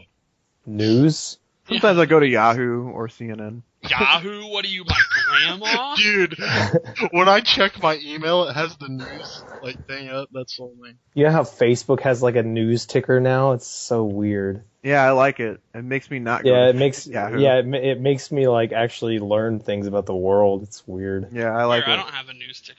I don't either. I'm not on Facebook. I do. It's on It's like on the upper right hand corner. yeah. I don't see It's it. it's like a trending thing. And Yeah, it's it'll like just have trends. it'll have a bunch of stories. Like right now, it's like Oh, I see it now. Christopher Assassin's Walken. Creed leaked images revealed of this fall's Assassin's Creed games. Yeah, it's tight. Well, I like it. I didn't even notice that. That's how I learned Newman died, but then I found out. Then it was also how I learned that it was a hoax. Wait, Newman died? From Seinfeld? That's what it said, and then you find out later that it's a hoax. Dude, Wait, Wayne Knight? Yeah, The dude from Jurassic Park. The Yeah. guy from Jurassic Park. Nedry. there's a Dennis there's Nedry. a Dotson's here. Dotson's here. See, no one cares. Dotson. We got Dotson there. Dotson here. Don't get cheap on me. Thanks, Dad. did you guys ever see that fake hoverboard thing? yeah. I saw that with Tony No, Hawk. I didn't see that. Man, I thought it was real for a minute. Why don't we have hoverboards? We probably do. Do you guys buy into the Illuminati thing that we have all the technology, we just don't release it because we're not ready? I do buy into that. No, Yes. no. It's outta probably here. a combination of that and it's too expensive. Yeah, I think the second one is it's just too expensive to look into those things. We don't even do we even do actual space missions that much anymore? No, It's just too expensive. nothing outside of orbit. Yeah. From my understanding. Do you think we'll ever put a man on Mars? Yeah, When? Inevitable. Like in 50 years? No. 100 years? No. Earlier. Way earlier. No. 25 years? Yeah. Ooh. Within 25 It years. takes I would say super long 20, to get there. 2050 maybe. Once they decide to do it, it won't take that long. Doesn't it take 10 How years are- to get there or something? I don't think so. How are they gonna have enough Yes, it does. fuel? Yeah, how are they gonna have enough fuel to It get wouldn't there? take and back? 25 years to get there. I'm googling it right now. It does. They sent a freaking Land Rover over there. Yeah, what are you It talking took a long time. Yeah, but not like. Not That that long. Not 10 years. They can put a Land Rover on Mars. They can put a man. All right. Was Gravity the movie a bill? No, I it haven't wasn't. Yeah, it was a bill. It was It a was bill. awesome. It was not Fuck outta here. awesome. It was a bill. It's fucking boring, man. No, that's how space is. Well, it was boring as fuck. Well, I like. She's just talking to herself the whole time. No, it's about isolation. It's about the atmosphere. It was like a shittier Castaway. What do you want? Fucking aliens to attack her? And, like, Yeah, I thought Fight 'em if off. compared to Castaway, Castaway was better. Yeah. Castaway is better. To me, Gravity was more... The coolest thing about Gravity was like just seeing how space works. Yeah, Like, I think most people of- bought. most- Yeah, I think people bought way too into like the majestic part of it yeah, than the like, actual story. they captured what space really looks like, it seemed. Like, it's like, oh, look at all this shit flow. Like, the fire in space was super cool. Like, damn, Yeah. that's fucking Did tight. you see it like in 3D in the theater? Yeah, it was cool. Like it made you feel like you were in space. Yeah, but too bad the rest of the movie itself was just very whatever. It was alright. I liked it. It was alright. I liked Clooney's character was pretty funny, Clooney was good in it. Yeah. but I don't know. And then I don't want to give it away, but whatever. I'll just say spoiler. Can I say spoiler? Just spoil it. Spoilers. And then she lands in the ocean, and she comes like to a deserted island. I was like, okay, how the fuck is she gonna get back to civilization? They obviously have trackers or some shit. Trackers. Yeah. Well, In the yes, shuttle. something would have picked her up in the atmosphere. Right. They seeing monitor her that falling. shit. There's shit that flies through the atmosphere constantly. They don't track all that. Yes, they do. No. She had to turn off all of her like electronics and shit. I'm sure she was just happy to get to Earth at that point. Yeah, and she's gonna die 7 days later of hunger. Would rather die in space. I was Alright, like, I was like, can we wrap Alright, I've got it. up the story? I didn't. That She didn't even still, cross my mind. she still has to survive. No. It's like that was the prequel to Castaway. Okay, it only takes 4.5 months to get to Mars. Yeah, you're an idiot. All right. I got a question. Interesting thing to think about. If you were like terminally ill or like gonna die, would if there was like the option, would you have your body ejected into space? What? No. Why? Why would I want to do that? Dude, I feel like that'd be. How is that a pro? I mean, I feel like that'd be awesome. Like your last moments are just you like flying through space. like suffocating or in a suit? No, like in like a suit. I would vote no. What the fuck? What the hell? That's terrible. Dude, that That's would a be worse tight. death than anything. That's a terrible You're gonna death. die. You're literally dying alone. Okay, yeah, I see that part. I mean, if that's your dream to go to space, maybe. I just thought it would be cool. I don't know. Dude, space is scary. What made me think of it was the whole Clooney's character just lets go and just is like gone. I think that'd be a horrible death. That would suck balls. You know you're That gonna would run out of oxygen. suck. Yeah. Although I think you just pass out, like when you run out of oxygen. Yeah, you would. So it wouldn't be that bad. I want my energy to transfer into something. It doesn't. You're just fucking. No one knows anything about the afterlife, but if my energy is gonna go somewhere, I wanted to remain on Earth. You want Instead of just back like in- flying through space. Yeah, it's my energy is just gonna be pieced out. I'm dead. Yeah, you're Straight just up gone. dead. All right, I've got another. If there was a God, he'd probably be like, "Where the hell did that guy go? I can't even locate him to bring him up to heaven." flying off fucking Jupiter. All right. This is a kind of weird scenario. You know, all right, like in Planet of the Apes, like the apes become like basically like a completely intelligent species, right? Yes. Type of thing. If you could pick another animal that like to coexist as like an intelligent species with humans, who would you pick? Penguins. No, That's a good answer. they don't even have hands. What could they do? How could they build things?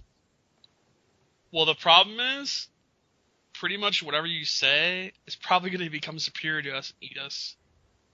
Yeah, that is a problem. Think about it. Not Like, necessarily. no, imagine like a bear as smart as us. We're fucked. Well, yeah. We're super fucked. So we'd be outmatched physically, but Yeah. we could fuck So- up penguins. Well, that's why you say penguins, because they're adorable, Oh, and a talking penguin would be awesome. that would be awesome. Yeah. Yeah. Penguins are my favorite animals. I'd like to see like uber smart dolphins. I was gonna say dolphins. Yeah, that's Why? What the hell would they do? They're cool, man. Dude, have you seen oh god, what is the name of the Hitchhiker's Guide to the Galaxy? No. You haven't seen it? How are dolphins cool? They're girly. Dude, Flipper. Flipper. I mean, they're already pretty smart. Yeah, Yeah, they're they're super super smart. They're smarter than supposedly monkeys. They are. Yeah. Why do you like dolphins? That's stupid. They're smart. They're That's cool. How are They regulate sharks. Yeah, Yeah, they they pop do. sharks. They destroy sharks. It's like a 10-0 match. They just like bump them with their beak. Yeah, dude. They're beak. They're not. It's a fucking beak! birds. It's not a beak, it's a snout. Jesus. How are you not a hick? How does that make me a hick? How does? How okay, often do you see isn't a it? fucking Isn't dolphin? Gamer Blake from the same state as you? Yeah. Damn, And he's that's got a blow. massive mullet. Yeah, Is there You anything used that to says? sell dirt. I used to. Is there anything that says giant hick than a giant mullet? I'm not a hick. I do live in a trailer. Okay, that's we're done here. What the fuck? Yeah, you guys know the gif I'm talking about, right? Yeah, Someone Which one? post it. post it in the thread. Someone Photoshop Blake's face on that dude. Yeah. That'd be awesome. Get Ricky Ross to do it. He'll do it. What do you think it means to be good at fighting games? Nothing. What do you mean? Like, what does it even mean? Like, if you're What is that? like Chris G's talent is obviously fighting games, but what does that mean? Like, what is his talent? It's the same as like someone Being really good able- at chess. Yeah, being good at chess. It's just being able I to. am much better So- at fighting games than I will ever be at chess. You don't know that. I Fast know. I reactions, tried. fast adaptation, spatial awareness. It's totally different. It's not Okay, just but it's- strategy. It's being able to not only outsmart an opponent who's supposed to be on an equal plane to you, but on top of that, like just being able to break down and understand something at a core level. Like I don't know how to describe it really. But, like, what is the talent of? Like, it's weird. I wish I could I wish I understood like the attributes of what it is, so I could apply it to fucking like some sort of profession or job. But I don't know anything. It is unique because it's like lightning fast reactions, good execution. Like there's Well, some brain shit in, going on. in the there. realm you're talking about, the only thing you can go forward with that is competition, and that's what we do.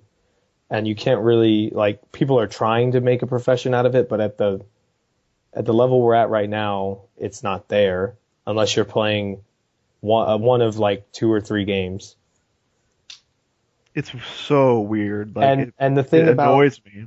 the thing about our human nature is it takes a lot of things that people as they age will lose very quickly.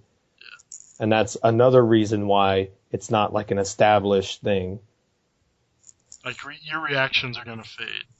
Yeah. It's gonna happen. I don't know about that. It's a medical fact. What? Yes. Maybe when you're like fucking 60, man. Well, Dang it. there's degradation as it goes on. I mean, Yeah. I mean, it's You just don't like just any wake other up kind of one like day- sport. Like when they hit like that mid 30 to 40 area, they physically cannot compete with harder the guys anymore. after For wait, what?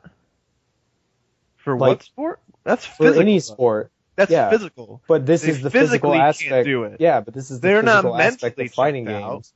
They're not. Marshall Faulk. I remember I was reading an interview with him. He was the fucking running back on the Rams, and in his later years, he was just like, my body isn't telling my mind what to do. So he knew like he just physically wasn't there anymore. Mentally, he knew exactly what to do, but he couldn't do it physically. So I don't buy and this. these games when I don't like, buy you talk about reactions. old man reactions. Like if you can't react to something, then that becomes a problem. I don't buy Like that. in Tekken, you play Tekken, don't you have to react to everything within a certain amount of time? You come to realize playing fighting games for so long that there's not a lot you can react to. Most of it is anticipation. Or being able to fuzzy setups. A lot of people get reactions mixed up with their ability to fuzzy really well, or their ability to just read their opponent and anticipate really well. So to me, it's weird. Yeah, I'm not. Like, what does it mean? Like, what is, if you were to, like, put all of my attributes on a graph, like, what would be the ones that are really high to interpret why I'm, like, good at fighting games? Well, like, I think my reactions are just, they're whatever. I don't think I got I don't think I have great reactions. I don't think I have bad reactions. They're probably average to maybe a little above average. I think, like, strategically I'm smart. yeah, But like I from know the there's a way lot more that goes to it. I think, is it instinctual survival? Like, is adaptation something? Is that even a talent? Adaptation? Like, what the hell does that even mean? Or is it just because you've been doing it a long time? the be able to think and problem solve quickly when you're under a lot of pressure, like while things are happening around you, I guess, is the thing. And then, like, from the way you talk, like, everyone knows that you're really good at breaking down a game, finding solutions, opening up how the game is played, and That's only because I know fighting games. but yeah. You put me in a scenario that I don't know, I'm gonna be like, I don't fucking know what to do. What about like a war general? Yeah, I'd have tactics. absolutely no idea. I'd be like, I don't Could you apply the like strategies to that? Be like, I know this guy's gonna do this, these are my options, and then go from there. I need someone to show me the ropes before I can devise my own strategies. You can't give me a guitar and I can just figure out how to play it. I'll be like, dude, I have no fucking idea. Someone show me at least the basics. So Well, how yeah, much of it? you take what you know, and then you learn it in the realm of something else you want to do. Yeah. How much of it is raw talent, and how much of it is stuff you had to work at? How do you know that? What? Like, how much of it is I'm raw not sure how talent? to answer this. Like, you're good because you've done it for a long time. Like, every day. Day in, day out. Like someone who plays a guitar. It took me about a year to really get good at fighting games. So if someone has no talent, but they practice every day, could they still suck? Yeah. It's weird. Like, I know people that are way smarter than me, but they suck balls at fighting games. Yeah, I know. And a lot then of I know like people too. that are dumb as fucking rocks, and they're not bad They're- at fighting yeah. games. What the hell does that even mean? How's that possible? It's a form of intelligence, but it's not all intelligence. Yeah, I don't know, cause I know this guy. I used to play Halo and other shooters before fighting games, and there was this guy who would play with us who like he's a high school dropout and like stuff like that, but he was like the best Halo player I'd ever played with. Yeah, like And it's only fighting games. I am not any special in any other genre. I'm like okay, I'm as average as the next gamer. But only fighting games I'm really good at. And it annoys me. It comes down to personality and like the traits of who you are. Like, Got it. Like I'll play Call of Duty, and I will know when someone is better than me because they'll have like a kill death ratio that's either just as good or higher, and they're running around like crazy. And I'm working my ass off, just camping in corners, just getting as many bullshit kills as I can to get my KDR as good as it is.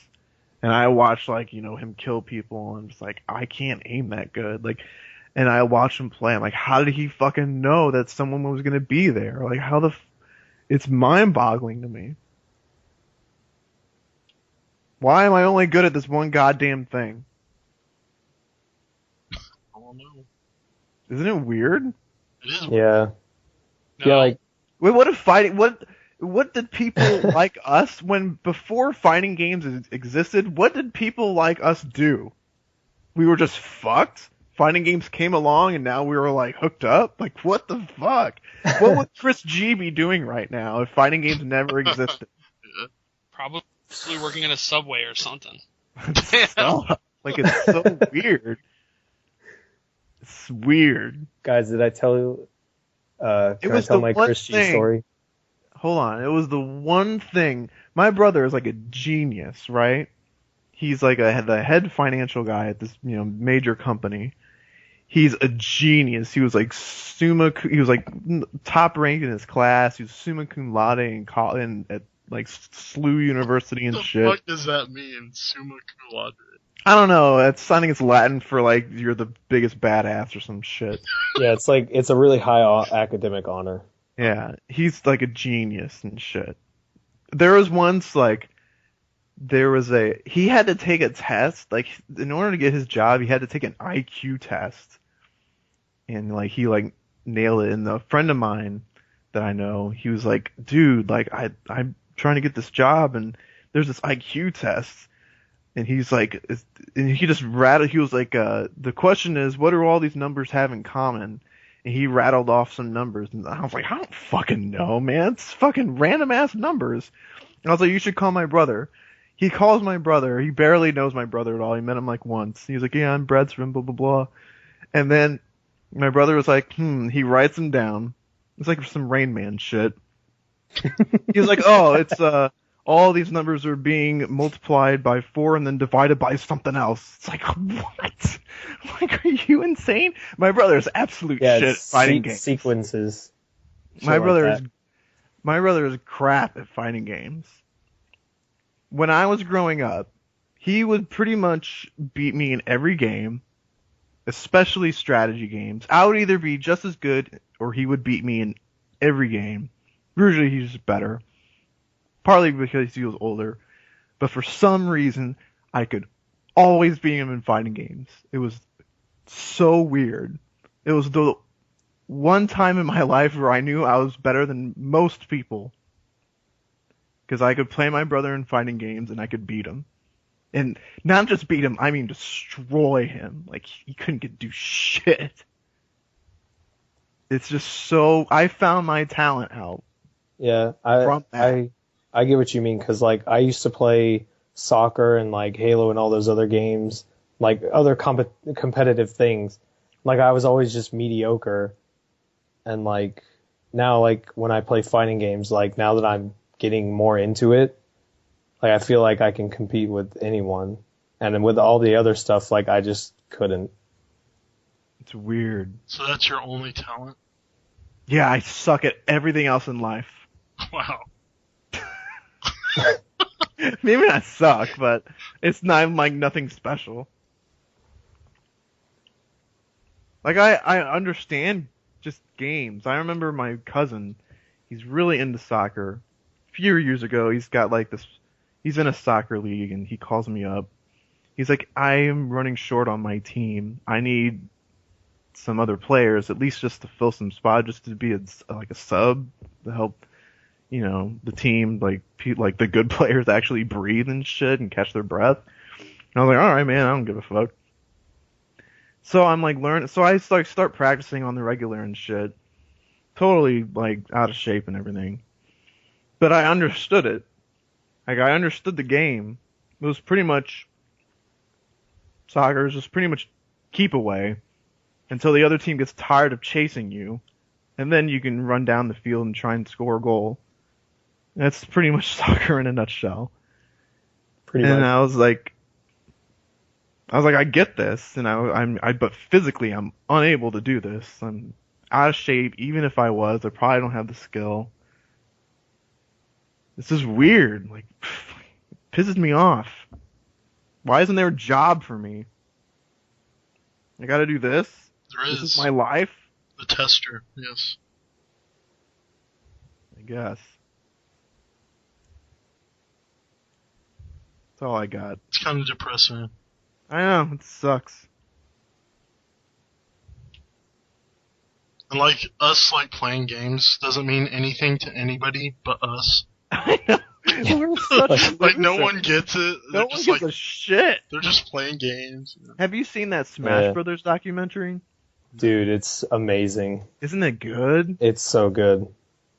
Man, I watched that and I was like, dude, that this community is awesome. has been through so much, and that documentary nailed every part of it. It was great. I thoroughly enjoyed it. The way they set it up. I loved how they showed that it like being good at these fucking games is a talent. Yeah. Like, they showed that Korean DJ, and like the very beginning, it's like, here's Korean DJ versus this guy. He's gonna purposely lose all of his lives until he has one, and then wipe the floor. Then he's gonna be him versus 3 other people at the same time, and he's gonna mop them all up. And it asks, like, how is it possible that someone can be so good at this? How is it, what did it say? How is it good? How is it possible that someone can be so good, so fast and so precise at something like this? I was like, I don't fucking know. Do you guys ever think that, like, gaming as a, like, not so much just as a hobby, but maybe even as a profession will ever be, like, fully accepted? It's got to, it might happen maybe when, like, I'm fucking old, and then I'll be fucking bitter that esports is, like, big. That's how I feel. I feel like it's not going to happen in my generation. Yeah, I'm going to be, like, 60 like now, years like, old. If you walk up to a random person and they're like, well, what do you like to do? And you're just like, I like to go to these tournaments and play video games against each other. What is your expected response? Nerd. Yeah. Idiot. I literally posted on my Facebook that documentary. I was like, anyone. My post was just like, anyone who's in the fighting game community, or anyone who's ever played fighting games competitively can relate to this. And I was like, this is an awesome documentary, and this a pretty decent look into the life that I lead. And immediately, someone posts onward to the land of no sex. Yeah. I was like, thanks all. Like, every single person, like, oh, you play video games, 40-year-old virgin. Like, dude, when you tell someone you're gonna, like, go to another state to play video games, they just don't get it. If you see the face, if you see the face, they're like, why? Why don't you just do it here? It's so weird. Like, I want to brag that I have this talent, and it's just like, no one get it unless you're good at it. You don't appreciate it. So it sucks, and that's why I think a lot of it is also not understanding it. Like people who watch sports, they get it by now, but people who watch video games are like, what's that? Yeah. So, because there's definitely people that have, they try and try and try and try and try, and they will probably just never be good. A lot of people don't want to put in the time. They just want to play a game and, like, be done with it, and that's it. Yeah. What do you think, 16-bit? You're pretty quiet. Is he even here still? I don't know. Did he drop? Taking a shit. He's in here, but he's not here. Where did he go? I don't know. Oh well. K7, has Revolver talked to you about Cyborg? Yeah, a little bit. He's gonna What pick. are your thoughts on him? I think he's really good in some matchups and really shit in others. So he's like a utility character. I think he's better than people think. I'll say that. Okay, yeah, I can agree with that. But you definitely gotta have a backup. Because him versus like Sinestro is shit. Mm-hmm. Martian Manhunter is shit. I like him though. I have fun playing him. Do you still play Adam at all? Yeah, he's like my second. Okay. Why did you pick Black Adam? I had no idea who Black Adam was before like Injustice, but I saw like the reveal of him. I was like, dude, he looks badass. Dude, like when Pig was talking to me about him, I was like, this character sounds fucking tight. Yeah, like his story is tight. Yeah, he's a complete, just evil badass. Dude, what sold it for me is that his intro where he's like flying in towards the Earth. He just looks so badass now. Yeah. That's And then like he lands and like the lightning kind of like dusts up around him and everything. And he's just like, I have returned. And you're just like, yeah, fuck yeah, you have. And that plays into like his story. You know how he was like banished from Yeah, Earth or whatever. true. Yeah. That's tight. Yeah, He's like a cool character. Why did you pick Adam? like in MK I played Rain, and Rain wasn't my first character, but like I kind of got into him because like I like characters who like use kicks as normals and stuff like that. But that doesn't really play into like Adam. But like he uses lightning. Like lightning is one of my things that I just like really like. Like I think lightning's awesome. And so as soon as I heard of Black Adam, I was like, dude, this is awesome. Like this dude chucks lightning. He's got a dive kick, like, and he's just a complete badass. And so I was Any like, lightning character, you're there. pretty much. Like, I wanted Static Shock in the game for the longest time too, because I think that character is really cool. And Adam ended up being in the game, and like day one, I was just like, dude, this guy's awesome. Like, I'm playing him. And like the funny thing was, like, I used to hate zoning and like turtle characters. Like, I used to hate them to death. I thought they were dumb. They shouldn't exist. All this stuff. And then like I ended up playing one of the biggest turtles in fighting game history. Like literally a guy that just walks back and puts out these orbs that just do damage for no reason. Throws squiggly lines at you. Yeah.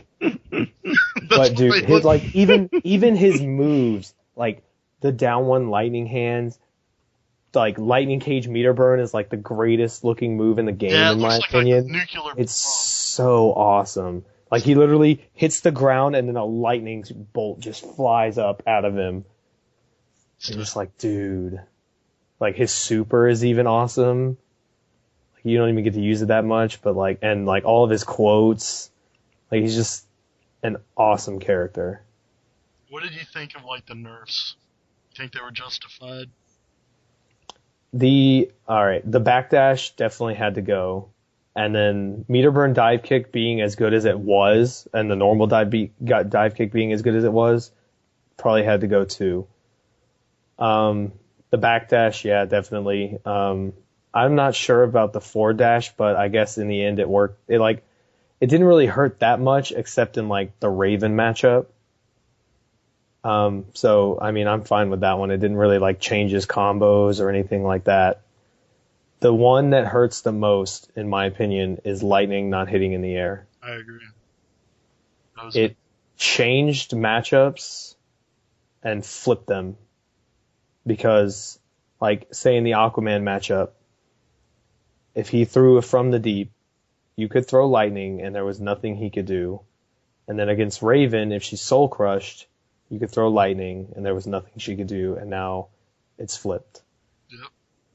So that's the one I missed the most, but I mean, in the end he was ridiculous pre-patch, so. Yeah, he went from beating Aquaman to now losing that matchup. Yeah, and he went from in my opinion, beating Raven to probably losing to her. I can see that. Like alright, in my opinion, the only matchups I'm sure of that are bad right now at this point are like Raven, Zod, and Batgirl. All the other ones, in my opinion, are either up in the air or even or like in his favor. I still think he's a great character. What do you think of the Zod matchup? Like, I think it's terrible, but you've been doing well in it lately. Me and Pig played it a lot. Like, it took so long for me to get the strategy I have for it now. And it's basically like I just have to get in at all costs. And it either pays off or it doesn't, and that's how the matchup goes. And it's probably really close to 7-3, but I want to just say it's a hard 6-4 based on how I've been doing it recently. Like, it seems like I've figured some things out, but who's to say Pig won't grind it out again and then make me hate my life for another 6 months, so. Dude, it's rough. It's definitely possible. And then Batgirl, she gets to go ham on you. And she's really good at it. And then Raven God, don't get me started on her. You have to guess when to fucking move. Yeah, like before the patch with his forward dash, pillar into Soul Crush, you could block. Right, yeah. Now you can't. And then there was the lightning thing. And now, like, she gets trait more for free against Adam than, like, a bunch of other characters because all she has to do is jump into the air and activate it. And you either have to guess between her falling to the ground and you risking black magic or her teleporting behind you and kicking you in the face for doing it. Mm. So she turns into activating her best tool into a 50-50. That's in her favor because black magic damage got nerfed in the last patch as well. How good do you think he is right now? Like top 10, top 5? I think he's like around 8 or 9. Okay. He can compete with pretty much anybody. Like, it's not like where, like, running into Zod sucks if you don't play the matchup enough, and you're probably going to lose, but other than that, you could probably take on any character in the game. He's still super solid, like, having the tools of back 2-3, his meterless damage, trait, like, and dive kick itself is just, it's stupid good. So, like, you can't just play sloppily against Black Adam, you have to be on point. So, he's just really good. And, like, the Black Adam players are starting to find different ways to, like, not just open people up, but open people up where it's still in their favor even if they guess wrong. And, like, it's getting to the point where Black Adam can actually have mix-ups now instead of just, oh, he's going to do all his overheads and stuff like that. The crossover mix-ups and stuff. Yeah, like, there's cross-up dive kicks. Canceling strings into lightning is still good. And then, like, the things that Rico has started doing with, like, instead of doing trait throw, you do trait forward 3 to blow up their throw tech. Big Boy has a ton of tech that, like, I want to pick his brain one day because I've seen just some of the setups he does, and they're ridiculous. So, yeah, he gets some swag corner shit. Yeah, dude. But, like, any character that has a dive kick that can hit, like, full screen for 40 for a bar. Yeah, like, it's pretty good. Pretty good. And then, like, if he ever does hit you with this long-reaching 15-frame overhead, he's hitting you for 45%. So, he's still really good. I like that like cross-up forward 3 thing you did. Yeah, dude, that I have to shout out Wonder Chef, and I think he said Satsui. Like, I was just in, like, our Hype Skype call thing we do, and, like, I was just like, hey, Chef, give me some tech, and he was like, alright, I got some. Like, it's so weird, like, because of who Chef is, like, he plays all these characters, you can just ask him for tech on this character. He's like, oh, I've got something for you. Like, you just went into the Chef tech shop, and he's just like, here you go. And he told me about it, and it doesn't work on every character, but, like, the thing is, like, after a certain amount of gravity, if you do meter burn black magic into back 3, then you dash up and do a forward 3 against characters that have a decent sized hitbox, I think is what causes it. It'll cross up, but they can tech roll it.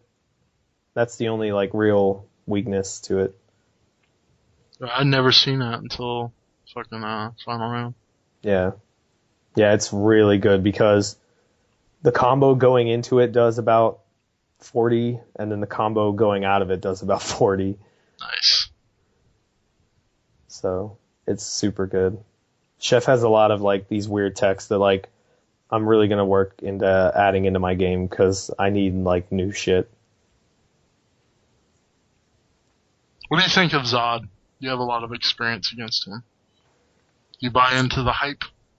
Yeah. Well, I talked to a couple people about this the other day, and while Zod is ridiculously good, like, not only is the execution barrier for him a thing where you have to be, like, if you can't do the instant Zod balls every single time, it hinders your game a lot.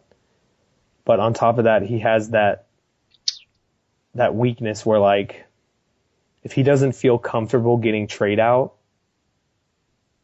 like, it becomes a weird game for him. Like, he doesn't have this overbearing, like, string or footsie tool, and, like, his wake-ups can be blown up pretty decently. I don't know, and his movement in general, other than his backdash and forward dash, is kind of, like, bad. So I'm not sure where he really stands. I have him in my top 5, but I'm not sure if he couldn't be replaced by someone else. Are the trait, like, cancel mix-ups, like, really, like, fuzzyable? I've gotten to the point where I can fuzzy guard about 75% of the time. But, like, there are just ones where, like, they'll catch you off guard. Like, it's super hard to react to. Yeah, like, Pig, and there are just ones like 1-2. 1-2 into grab or interactable bounce is super hard to block, in my opinion, because it's, like, you're just so scared of the low. And then, like, Pig has ones that he'll do off of, like, standing 3 into laser, and you're, like, really up close, and he'll cancel it. And, like, he has a bunch of different ways to make trait grabs safe. Like just doing an unsafe 50-50 isn't the way you're going to win with Zod. Because people are going to guess right and blow you up. So, finding ways to safely do that crazy shenanigans is what's going to bring that character beyond the threshold of, like, just another really good character and bring him into broken. Like, he's already super good. Like, trait alone is like, having that trait automatically makes you a ridiculous character. Yeah. This trait is crazy. What about Martian Manhunter? You played Martian Manhunter? Yeah. For a little bit, I was... Now you're a character loyalist, though. Yeah, I've committed 100% to character loyalist at this point. And it's working out really well. Martian has all the tools to deal with anything, and I think he's quite possibly the best in the game. Yeah. Like, what more could you ask for? Like, people cried about dive kick. Well, here's this thing called overhead teleport. Yeah. And then, like, people talk about how Batman's batarangs are stupid. Alright, well, here's this thing called meter burn orb.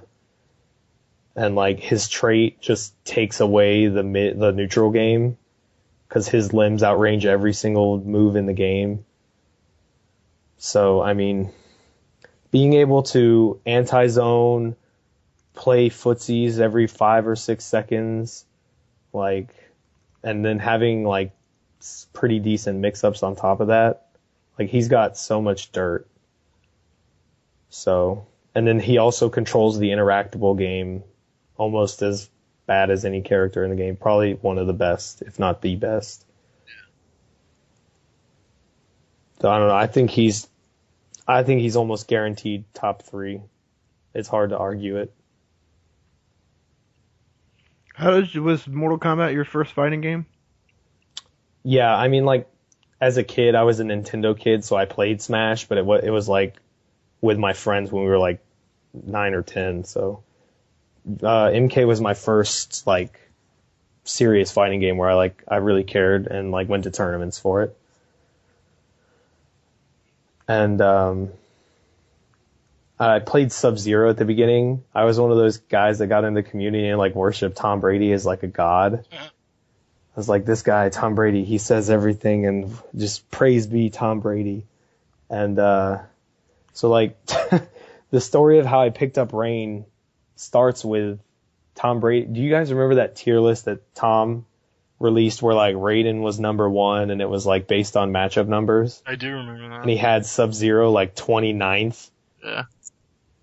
And it turned out he was trolling about Sub-Zero's placement, but I dropped Sub-Zero because of that list. Really? And became a Rain player. Yeah. I was like, oh, well, yeah, I'm going to drop Sub-Zero. This Rain guy looks pretty cool. So like I picked up Rain and I started going to tournaments. The first time I met Pig, he bodied me with Cyber Sub-Zero. Oh, wow. And a tournament viable killing machine. Yeah. So for the longest time, I was just a decent player who played a character that was like meh. And like I would get top 5 at like every Battle and Brew, but I never got top 3 or won anything. Why is Rain so bad? Like he does hella damage, he has hella armor. I don't get it. He does not have good ways to open you up. He doesn't. All right, his pressure is decent with roundhouse cancels and stuff. Yeah. But okay, he has to get to you. Like his major problem was just getting not so much just out footsied, but like being able to turtle him was easy. He's another bad dash character. And getting to his dirt, which is all of his armor, how are you building meter against 90% of the cast? By getting hit. So you're taking damage just to open up yours. His pressure is like single hit shit too. Yeah. It's like roundhouse. It's like a single hit into the cancel, single hit into cancel. So yeah, it's kind of hard to build like, meter unless when you're doing unless you're one hit gonna at do a time. Yeah, unless you're gonna do like 10 roundhouse cancels in a row, which at that point they should be poking out. You're not gonna be building that much meter. And when you do guess wrong with the roundhouse cancel, you have to hold that until you get another chance. So I mean, his pressure just sucked. He was a character that wanted to turtle that was super bad at it. Mm. Like his lightning and bubble just weren't good for what they could have been. The bubble was death on whiff. The bubble was like, yeah, and that's another thing. Like if you whiffed anything with him, the recovery on every single move he threw was terrible. So, yeah, I don't know. He got 4 roundhouse though. He was decent. I mean, but he wasn't like, he just didn't have these like super overpowering tools like the rest of the really good characters that MK had. I think if he had good pressure, like a better dash, he would. And like, fine. yeah, like the reason I beat Dizzy is because he's playing another character that's similar to Rain against me, and on top of that, I have super armor against the character that's main way to touch me is by actually touching me. So, like, the matchup against Cage is probably close to 5-5, so that's where Rain was able to shine. But if I play against a character like Cabal or Kenshi or Freddy or like any character that has a fireball that isn't like obnoxiously slow, just destroys him. And then characters with high mobility like Kung Lao, where you're just getting like jumped around on and all this stuff, like what is he supposed to do? Plus he has a high hitbox, so like Jax basically, if you didn't have meter, was like block infiniting you in the corner. So you think he's a shitter? I don't think he's a shitter. He was decent, but in MK decent was a shitter. Yeah. Like I wouldn't put him any lower than like Ermac, somewhere around there. You're either top 13 or top 14, or you're shit. Yeah, and he was like 17 or 18 in my opinion, like around there. Yeah. Name game? Yes. Alright. So I'm sure you know how this works. Yep. Don't be like waffles. Don't be like waffles. That's the rule. It's the only rule. First name, Tom Brady. I will never lose to Black Adam again. Second name, pick of that. Alright. Pools night. And then, so I have a funny story to go along with this. So the night final round pools come out, I call Pig, right? And my friend, Jin Fury was in the room when I was talking to Pig, and he made fun of me. So he was like, "You're like a little high school girl calling Pig, talking about all this stuff, blah, blah, blah." And like, he made fun of me and shit. And like, he basically equated us to like two high school popular girls, like, that were just gossiping about shit. It's true. Yeah. So I thought that was really funny. Glass sword. King of the anti-pop-off. Anti-pop. Alright, the anti-pop-off is the pop-off when Glass Sword loses. And we all know it. The part where he just lost and he either tosses his controller or he instantly starts talking about what the person did or didn't do and why he should have won or why he lost. Yeah. He has a demon. Yeah. Homely. Oh. I love that gamer tag, by the way. Homely. Homely. Why? Why is that so cool? It's fun to say. Alright. God, I don't know. Say He's big-headed. I'll say that. He's super confident, and like when he knows he's gonna beat somebody, he will brag about it. Like he's a really confident guy. Wonder Chef. Damn it. The Hashi meta. Let's go Blind Ducky. All right. Hold that ducky. I made KTP before you. Damn. Rico Suave. The jokester. Teth Adam. You are not my equal. Bill Menudis. Insert next major. Guaranteed top 3. Alright. Got any shoutouts? Anything you want to plug? Yeah, I've got quite a few. The floor is yours, sir. All right. First off, I'm going to shout out every single person in Atlanta Combat. Without you guys, you know, I wouldn't be where I am. Like, you're my training partners. You're my boys. Shout out definitely Reno for everything he does for us. Armando at ATL Gamer Society for housing us over these past few months and just helping us exist. Shout out to all the guys in Hype Skype. You know, I don't know what I'd be doing at night if I wasn't in the Skype call with those guys half the time. Who came up with that name, Hypes? I don't know. It was probably Cage. Cage Redfield. And lame. Huh? It's super lame. Oh, fine. Well, it's actually I'm being real. It's actually meant to be because we only say it when the Skype call is like dead. Okay. Like it's kind of a joke in and of itself, where like when nothing's happening, we'll just say it, and then like we'll try to like pick up the conversation or something like that. I guess I'll give a shout out to Derptile because he will never leave me alone if I don't. I'm editing that. All right, edit it out and just say I gave him an anti-shout out. Shout out to Jin Fury. He's like one of my best friends, and Like, he always like helps me stay focused and coaches me through stuff, and he's part of the reason I got into fighting games because we were roommates at Georgia Southern. So I probably wouldn't even be playing these games if it wasn't for him. Shout outs to Tank Top Guy. He let me sleep in his room on Friday and Saturday night. And so he's awesome. Everything he does is awesome. He's super hype, and he's just a really great guy for the community. And I want to shout out to everyone who believed in me, that believed I could get top 8. People like Theo. Theo's one of the main people that always hyped me up.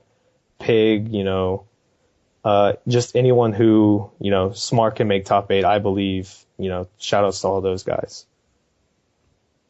And I think that's about it. Slip 16-bit, yeah. Not really.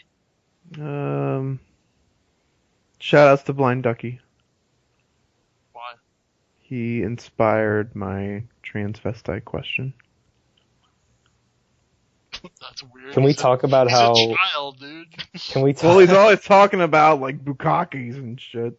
Can we talk about how everyone in Hype Skype is talking about how you're just the older version of Ducky now? What? They think that you guys are super similar. How?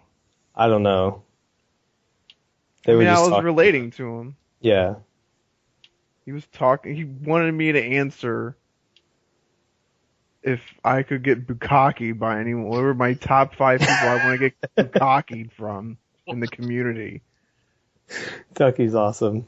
I was like, get the fuck out of here. Did you answer it? He asked Rico No. and KDZ that question at NEC.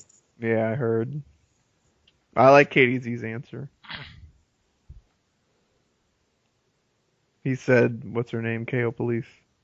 Yeah. Oh, yeah. So I'll go with all the transvestites.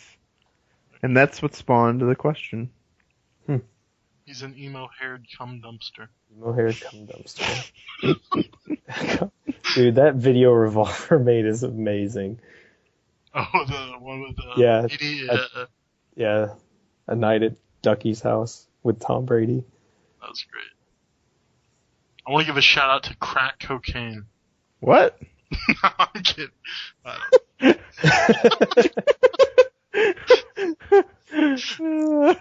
Smartgasm. Before we go, do the goat voice.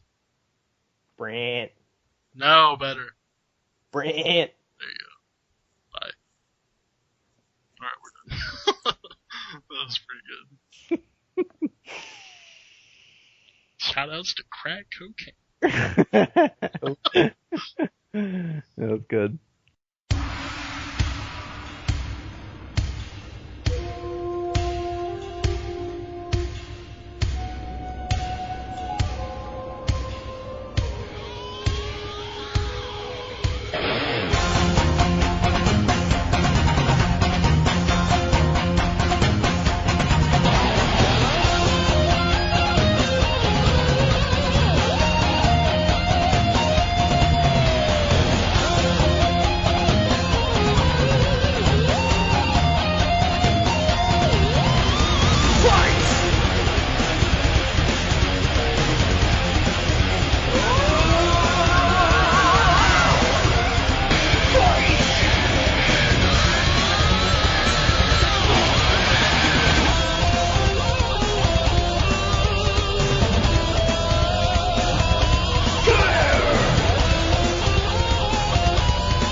Flawless victory.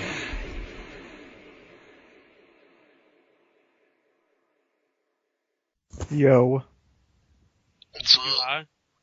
No. Why do you always ask that now? it's standard. Okay, 7 I was are you? high one time. No, I'm not. Alright, let me get a drink. Hold on. Guys, is it a blow up if I've decided I don't want a cream soda? I love cream soda, dude. It'd be like do me too, saying I but- don't want a Code Red. Like an A&W cream soda.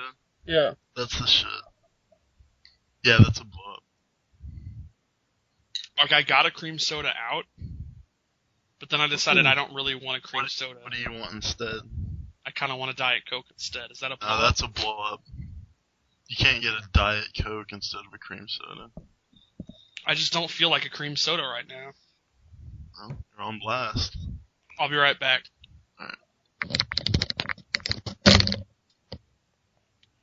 Dude, I ordered a chicken sandwich and fries, and they didn't give me fries. From where? Like, just some local place. It's Brahms. Do you have Brahms? No, I've never heard of it. How do you forget fries? Yeah, I don't That's know. half the meal. I'm pissed.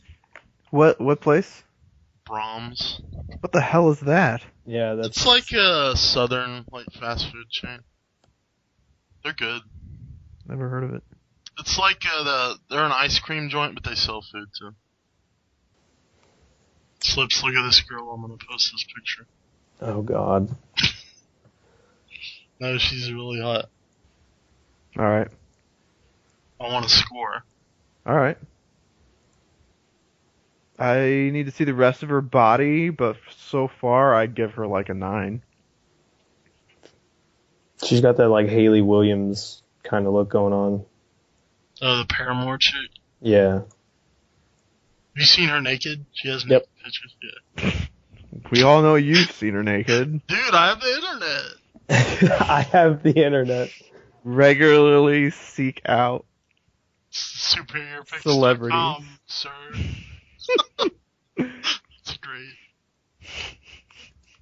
Whatever happened to that Mr. Skins business?